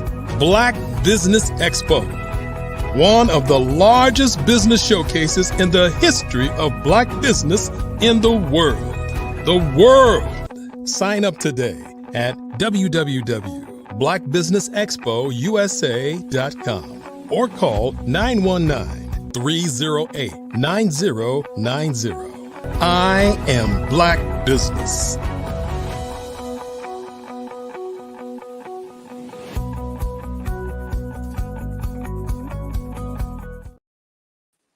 Good evening, business owners, entrepreneurs, thought leaders, and corporations. Welcome to the Black Business Network. My name is Domo Jones, and I am going to be your business moderator for this evening on the Black Business Network. The Black Business Network is a 24-hour business network showcasing Black businesses, Black owners, entrepreneurs, and thought leaders worldwide. We have speakers from North Carolina, London, Singapore, Africa, Japan, and cities all over the United States. The Black Business Network is a global community sharing its business knowledge to empower, inspire, and educate businesses about businesses. Our next speaker is Portia Mystique Steele. Portia Mystique Steele is an award-winning book coach, TEDx speaker, author, and CEO of Mystique Rose Publishing Services. As one of the youngest Black female self-publishing experts, she helps high-performing CEOs combine their story and wisdom to publish highly impactful books to generate income, influence, and expand their thoughts on leadership. When she's not publishing books, she tutors middle school and high school students on creative and essay writing. She has been featured in multiple publications, including The Business Insider, CEO Weekly, US Reporter, and so much more. Without further ado, I present to you Portia Mystique Steele. Thank you, Damo. That was a dope introduction. You're so very welcome. And thank you so much for being on the Black Business Network. Thank you so much for having me. I'm excited. Yes. And as always, genius is coming, and I'll see you on the other side. Thank you so much. Hi, everybody. Good morning, good afternoon, good evening, wherever you are. You know a little bit about me, but this isn't about me. This is about you. And today we're going to take a look at the power of Black stories in business. Now, let me just start with a quick question. When I say the term businessman or woman, what pops into your mind? I bet you we saw the same thing. Truth be told, 9 times out of 10, when somebody says businessman, we typically see a white businessman. When somebody says a businesswoman, typically we see a white businesswoman. It's neither right nor wrong. It really just is a fact. I want to throw some statistics at you. Are you guys ready? Now, if you have pen and paper, I want you to write this down because we're going to do a little bit of math. Just a little bit. No need to get scared. All right. Let's take a look at this. In 2021, Zippia said that for business owners, 67% of business owners were white. 15.5% were Hispanic or Latino. 6.4% were Asian. And 6.3% were Black or African American. Now, we are in the Black Business Expo, and this is the Black Business Olympics Literary Edition. So I want us to really get clear on what we're talking about here. According to Zippia, only 6.3% of business owners in the US are currently operating. Now, I'm going to say something kind of radical. I believe these statistics are inaccurate. Why? Why do I believe that? Well, I'll get to that in a second, but I will say that I believe it's due to the limited voices that we have in this space. It's a long-standing belief that Black business owners are created through entertainment. Let's just break that down for a second, right? When you think of Black business owners, 9 times out of 10, we think about people who started in the entertainment industry and became business people afterwards. Jay-Z, Serena Williams, Rihanna, Oprah Winfrey. These are people who were in entertainment in some shape or form, whether it's through music, sports, television, whatever. They started in that space and became massive business owners after.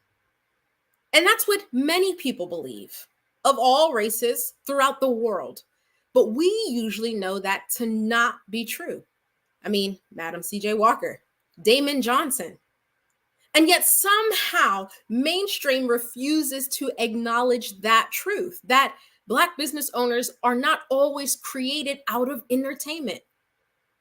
Here's the biggest problem. Now, according to that Zippia statistic, and get your pens and pencils ready. I need you guys to write down these numbers. We're going to calculate. They said that 783,183 businesses were operated in the United States as of 2021. So let's just say 780,000. 780,000 businesses operating in the United States.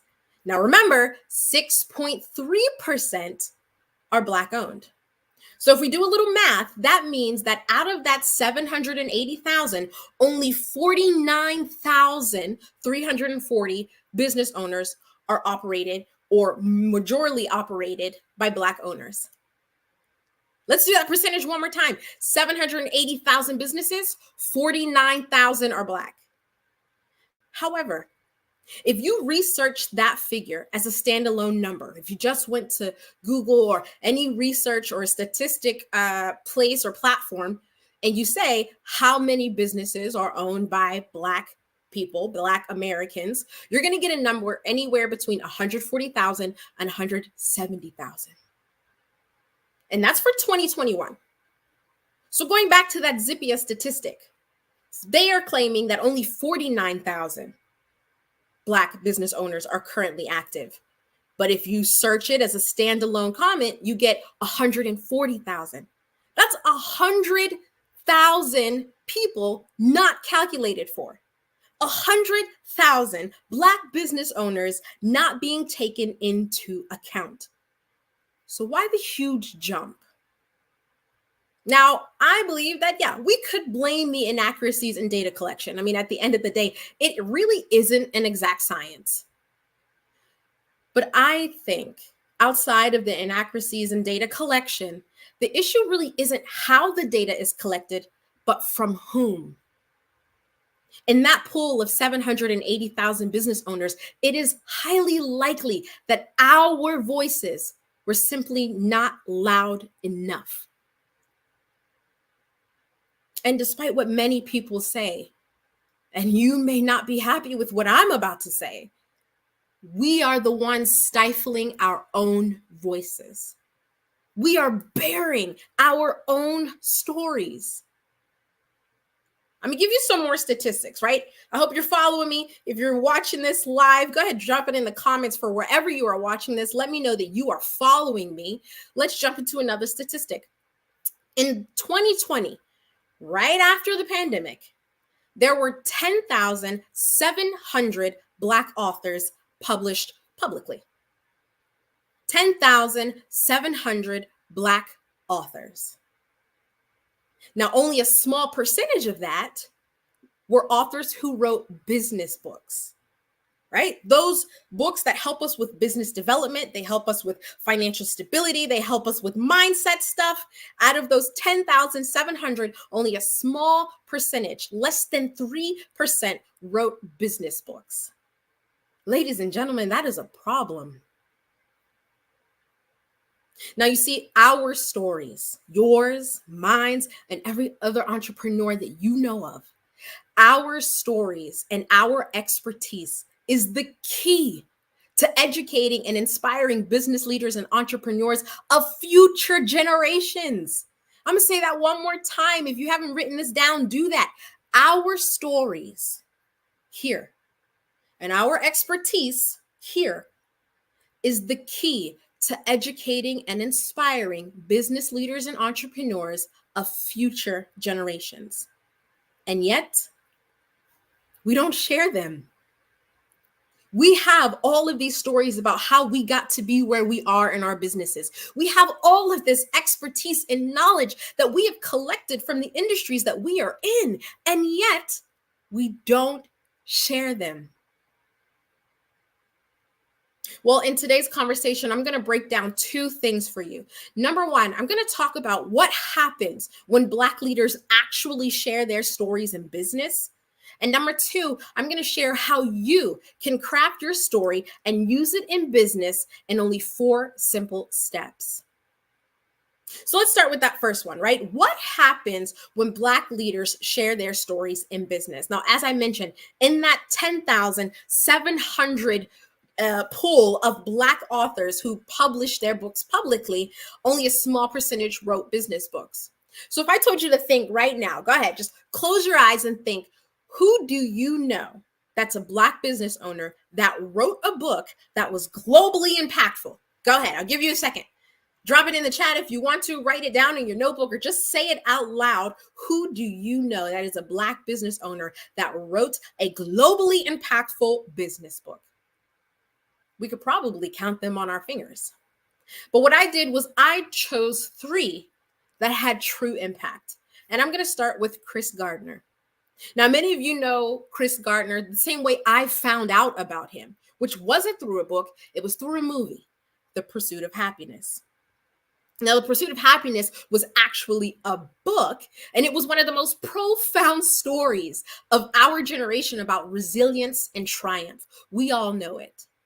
And that book was so incredibly impactful. That story was so incredibly impactful that it was able to touch the lives, the hearts, and the businesses of hundreds of thousands, if not millions, of individuals around the globe.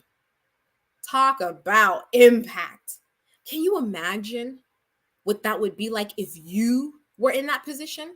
If you were a Chris Gardner who had such an incredible story, who had such profound knowledge about a particular subject, your area of expertise, and you shared it in a way that allowed you to write a best-selling book, and that book went on to create a movie that would win a number of awards. Profound impact. I got another example for you. I mentioned him earlier, Damon Johnson. Power Shift. Power Shift. Now, raise your hand if you've read that book, Power Shift. I'm not seeing any messages in the chat, but we're going to keep going. I'm sorry, I said Damon Johnson. I meant Damon John. Damon John, we all know him as the creator of FUBU. He wrote the book Power Shift, Preparing for Opportunities and Maximizing Your Potential. That was what his book was able to do for people. To be able to go beyond their current mindset and prepare themselves to be able to collect opportunities. And then once they've gotten those opportunities, how to maximize them and optimize them for better performance. Those are the books that last with entrepreneurs forever. Almost every Black business owner has that book on their shelf. Why? Because Damon tells his story in that book. And he shares his wisdom in that book. And he does it in a way that helps you get whatever it was you were missing for yourself and your life.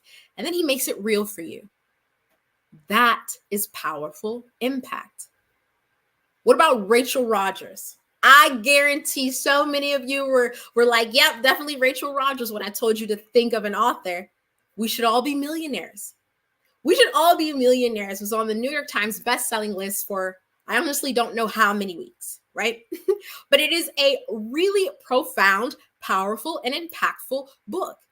And what does she do? What did Rachel Rodgers do? She helps people, specifically women, achieve financial success.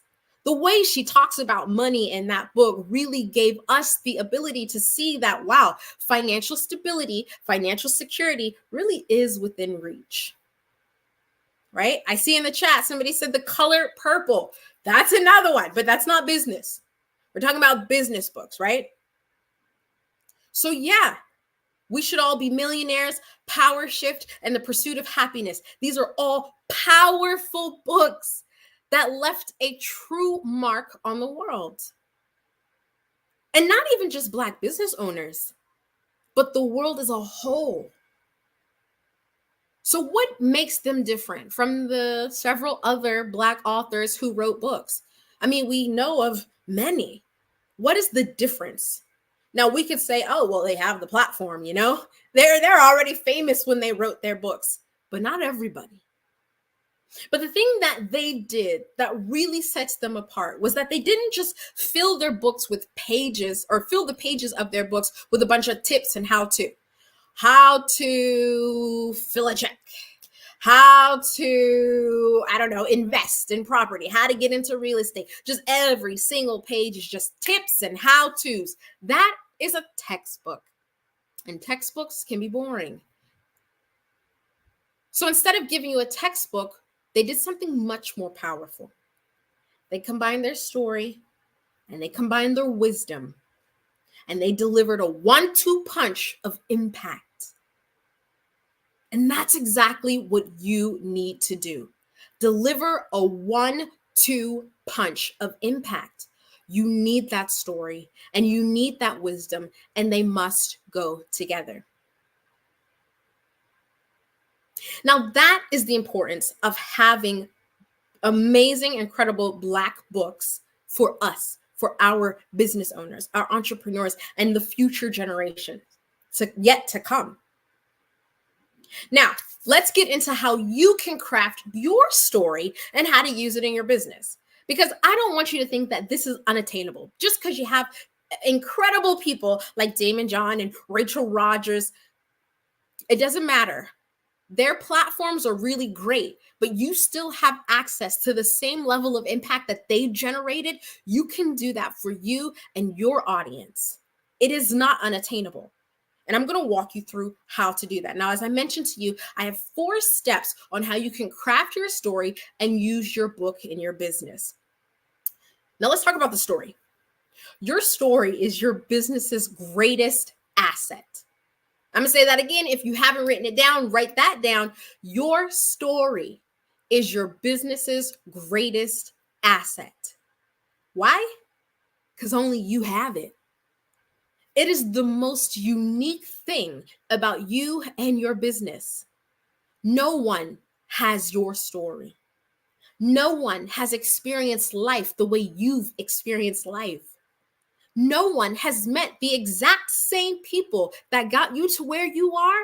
No one has met those same people in the same order that you did and gotten the same impact that you did. Your story is your business's greatest asset.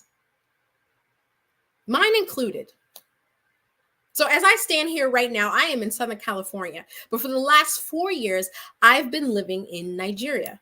Now, I was born and raised in Pittsburgh, Pennsylvania, so how in the world did I do that? And I am not Nigerian. Well, here's what happened. See, when I was at home, living with my parents and doing the best that I can to survive in a household that frankly was quite oppressive, I did my best to find a way to continue on. And so I did what most young adults do. I went online. As I got online, I found myself on a language exchange site. And that is where I met a guy from Nigeria. And it was kind of crazy. I was scared. You know, all the stereotypes are out there about Nigerians and scams and stuff like that. But you know, this guy looked incredible. And he was interested in me. So I was like, let's chat. And that's exactly what we did. Fast forward 5 years later, he and I were chatting back and forth in secret. No one knew. We kept it a secret. And then at the end of those 5 years, I told him, you know, let me just come and see you in person. He said, okay. And I said, all right. So I hopped on a flight and I flew to Nigeria just to see if we would click in person. When I got there, he proposed to me. The same day that I arrived, he had dropped down to one knee and asked me to be his wife. And I said, yes. We got married 3 months later, and I had never left until just a few weeks ago. While I was in Nigeria, I had to discover myself because living at home in that house, I had no idea who I was, no idea what I wanted. And my only form of escape was by reading stories online. Now, I did dabble in editing. I got a few mentors. I took a few courses, all in secret at night while the house was sleeping. But I wasn't living up to my potential. So when I moved to Nigeria and I became a wife, I had to discover who was I as a woman, who was I as a Black woman, and who was I as the wife of a Nigerian man. It was difficult, but I found out who I was. And I realized that my craft of being able to tell stories and being able to unlock stories for other people could take me pretty far. And that's how I formed my company, Mystique Rose Publishing. And it was through that company that allowed me to work with over 100 authors from all around the world. And I was able to train them how to unlock their stories, take their wisdom, put it into a book, and then leverage that book in their business to expand their thought leadership. That's how I realized that my story was my greatest asset, Anytime I step on stage and I tell that story, I realize that I have created a connection. See, now you watching this right now, you now know me. You see me. That authenticity and that real relationship that I have just created between you and it is there. And it's unshakable. And I want you to be able to do the same thing with your story.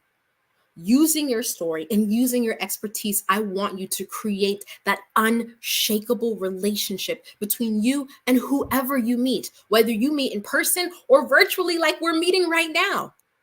Use your story. Now, the other thing that I was able to do while in Nigeria is I learned the business of independent publishing, high-end independent publishing. And that's how I wrote my book, The CEO Author. And I'll explain that in a second.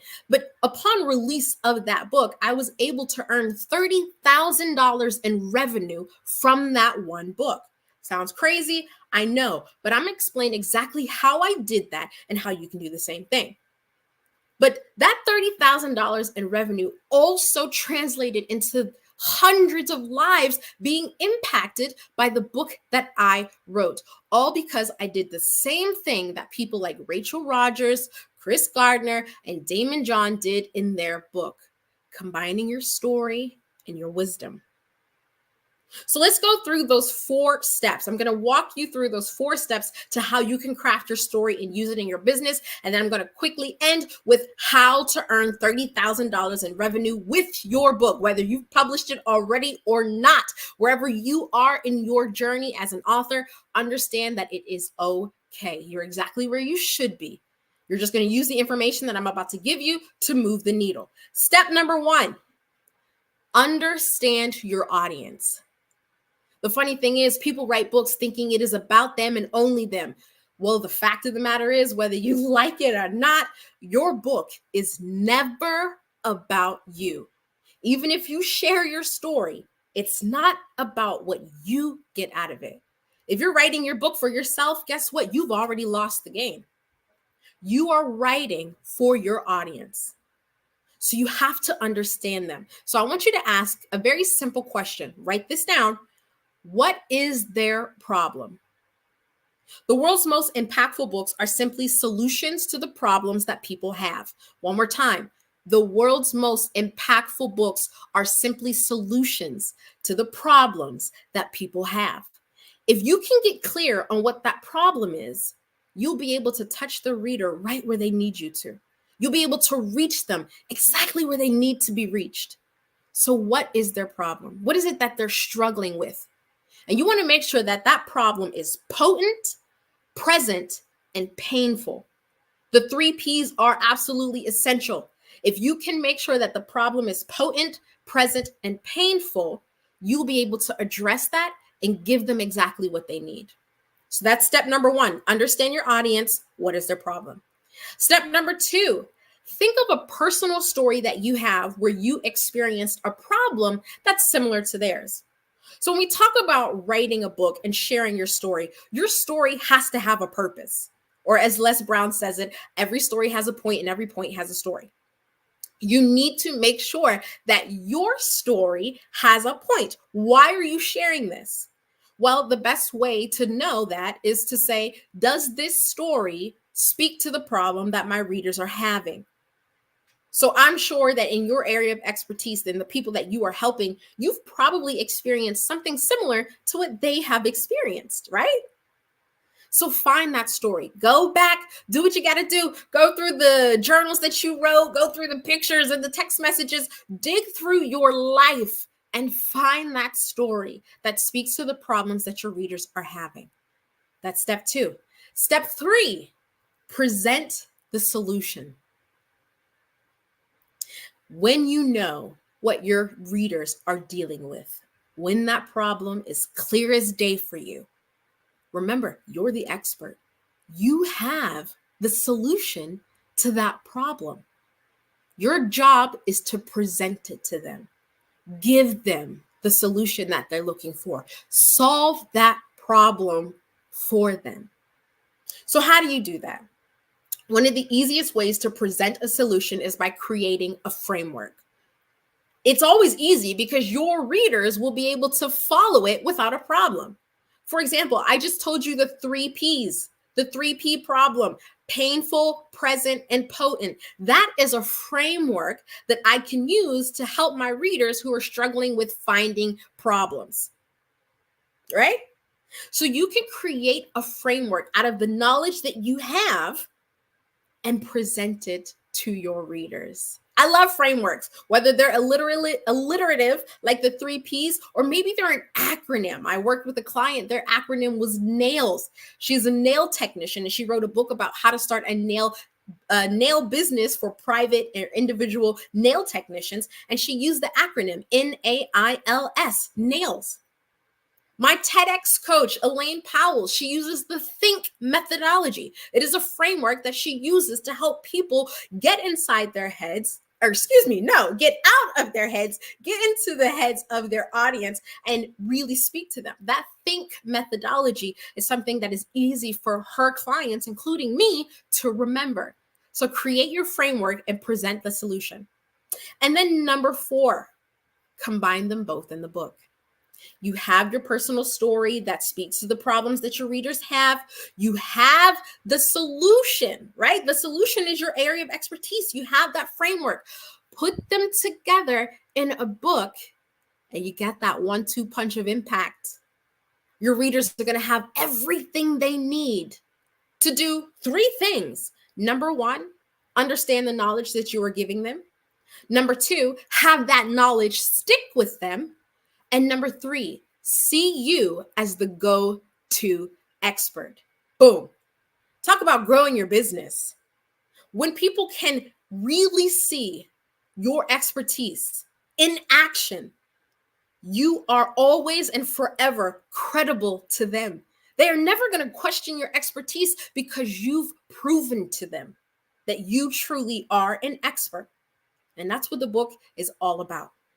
So let's quickly go through those steps one more time. Step 1, understand your audience. What's the problem? Step 2, get your story that relates to that problem. Step 3, present the solution, create your framework. And step 4, combine them both in a book. That's how you craft your story. Now let's talk about using it in a business, right? Because at the end of the day, we need money, right? So here's how we do that. How did I earn $30,000 in revenue? Believe it or not, ladies and gentlemen, I'm going to say something that sounds really crazy, but trust me, there are over 13 ways to monetize your book. 13 ways to monetize your book. Now, the best way that I monetized my book that got me $30,000 in revenue. Well, first thing I had to do was realize a very simple fact. Every person who reads my book should become a client. There is not a single person on this planet that should read my book and walk away with not having worked with me. It needs to be the same for you.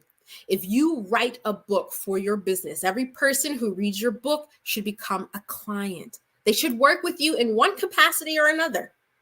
Right? That's going to help you increase your revenue, not just from book sales, but from new clients, from new business, from the referrals, the whole shebang. There are 13 ways to monetize your book, and understand that your book is not just a simple product. Your book is an asset for your business.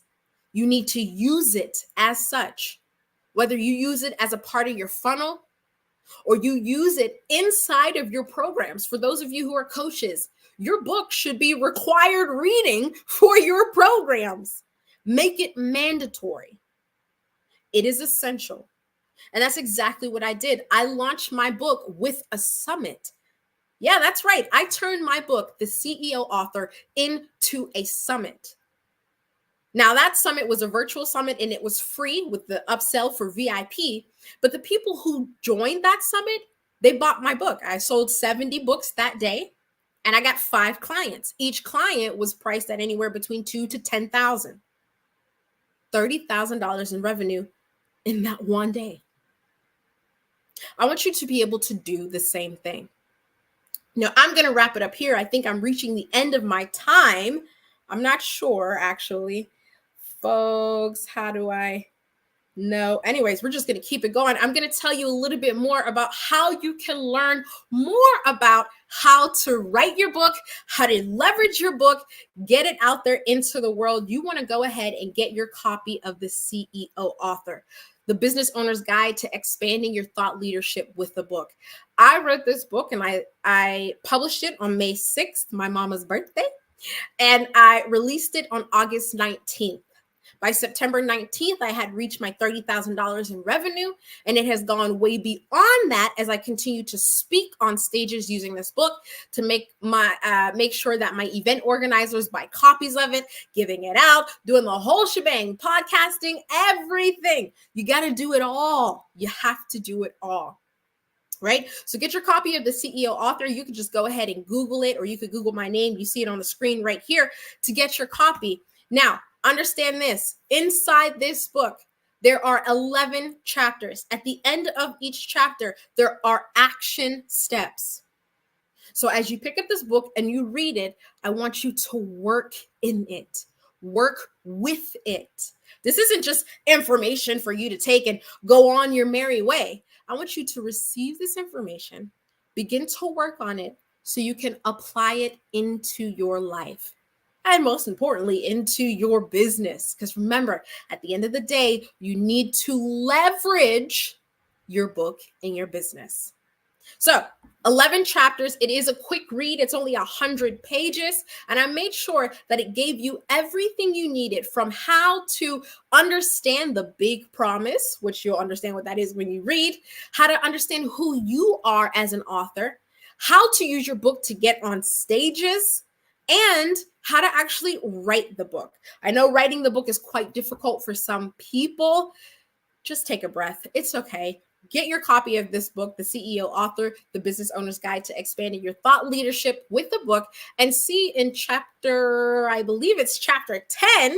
Chapter 10, it walks you through how to actually get the writing process done without hitting those roadblocks or getting all messed up, right? So I'm going to leave it there. Thank you guys so much for watching. Again, my name is Portia Mystique Steele, independent book publishing expert, TEDx speaker, CEO of Mystique Rose Publishing Services. If you want to reach me, you can always text me. Yeah, just shoot me a text. My number is 901-205-9804. Or you could reach me on Instagram, LinkedIn, Facebook, the whole shebang at Portia Mystique, or you go to my website at www.portiasteele.com. We are still live, so I'm just going to keep winging this. I believe I should be rounding up. And I'm just going to double check.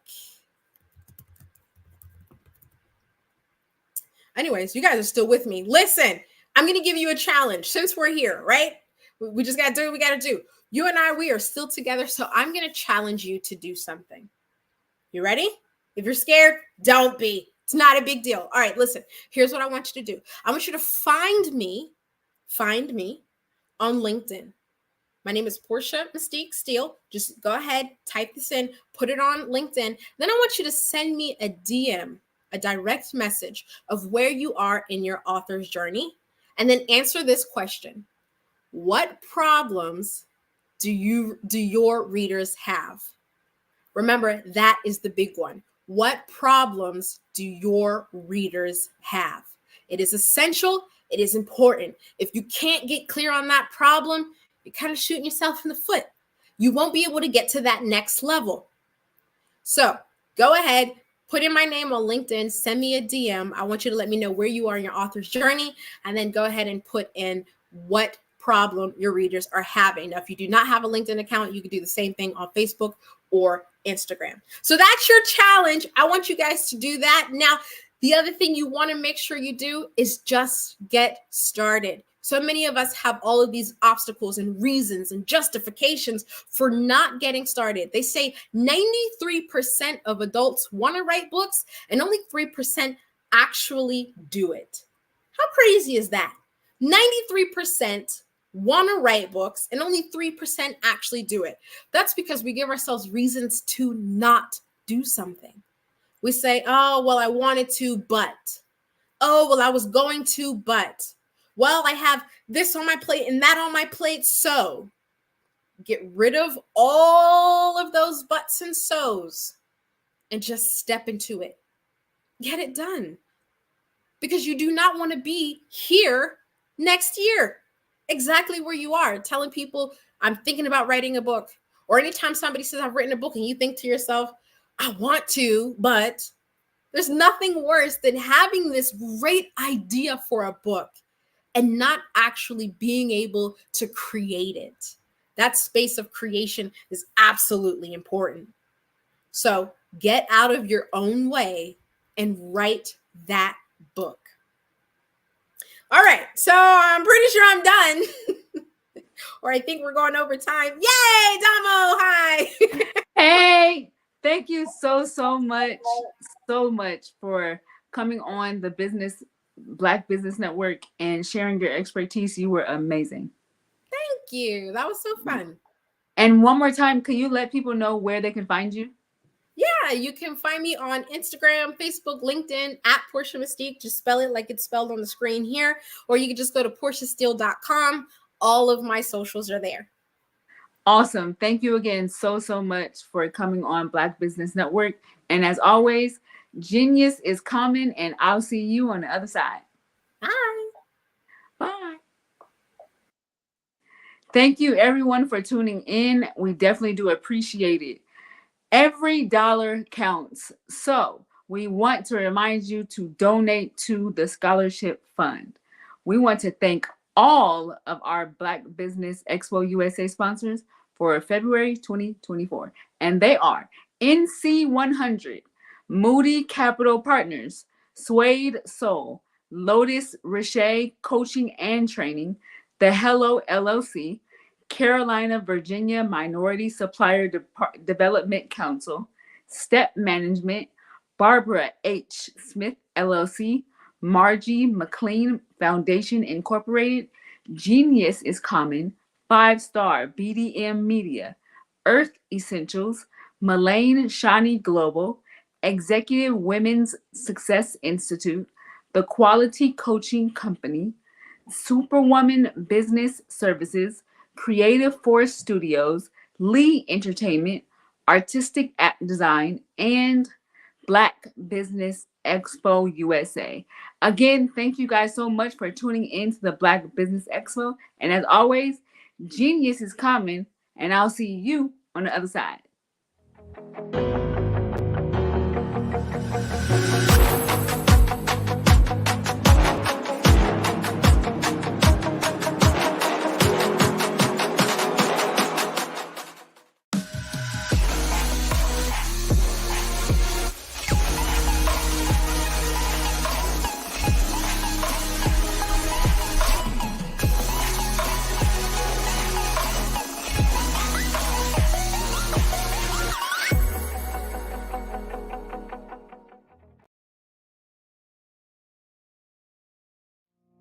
Did you know that approximately 333.34 million businesses exist today, according to a report from 2021? And you may be one of those businesses, or maybe you're not in the business market yet, but you're aspiring to be a business owner.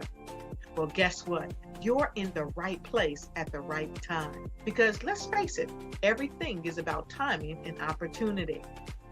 Hi, my name is Dr. Lotus Richey, and I'm the CEO and founder of the Lotus Richey Coaching and Consulting LLC, along with the Lotus Richey Ignite Show. 15 minutes of success with Dr. Lotus Richey, as well as books to boom your business and bring who you are. And today, I want to bring this amazing message to you about the Black Business Network and the Black Business Olympics.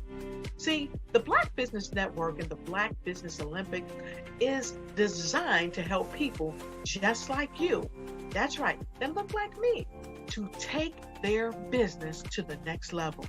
Not just in your front yard or your backyard, but globally. The Black Business Network and Black Business Olympics is designed not to just help you survive, but to help you thrive. So join us today as we come together with businesses all around the world to support our students, our children, our young teens, our young entrepreneurs. What we do is we come together to help raise funds for students who are aspiring to be business entrepreneurs, who are aspiring and who are thriving in college. We endow them with a wonderful opportunity to gain scholarship of either a laptop or several thousands of dollars. And we invite you to help be a contributor to this amazing opportunity to help someone that looks just like you. So join us today at our website and let us connect with you and help you ignite and take flight in every area of your life on the Black Business Network and the Black Business Olympics. I'll see you on the other side.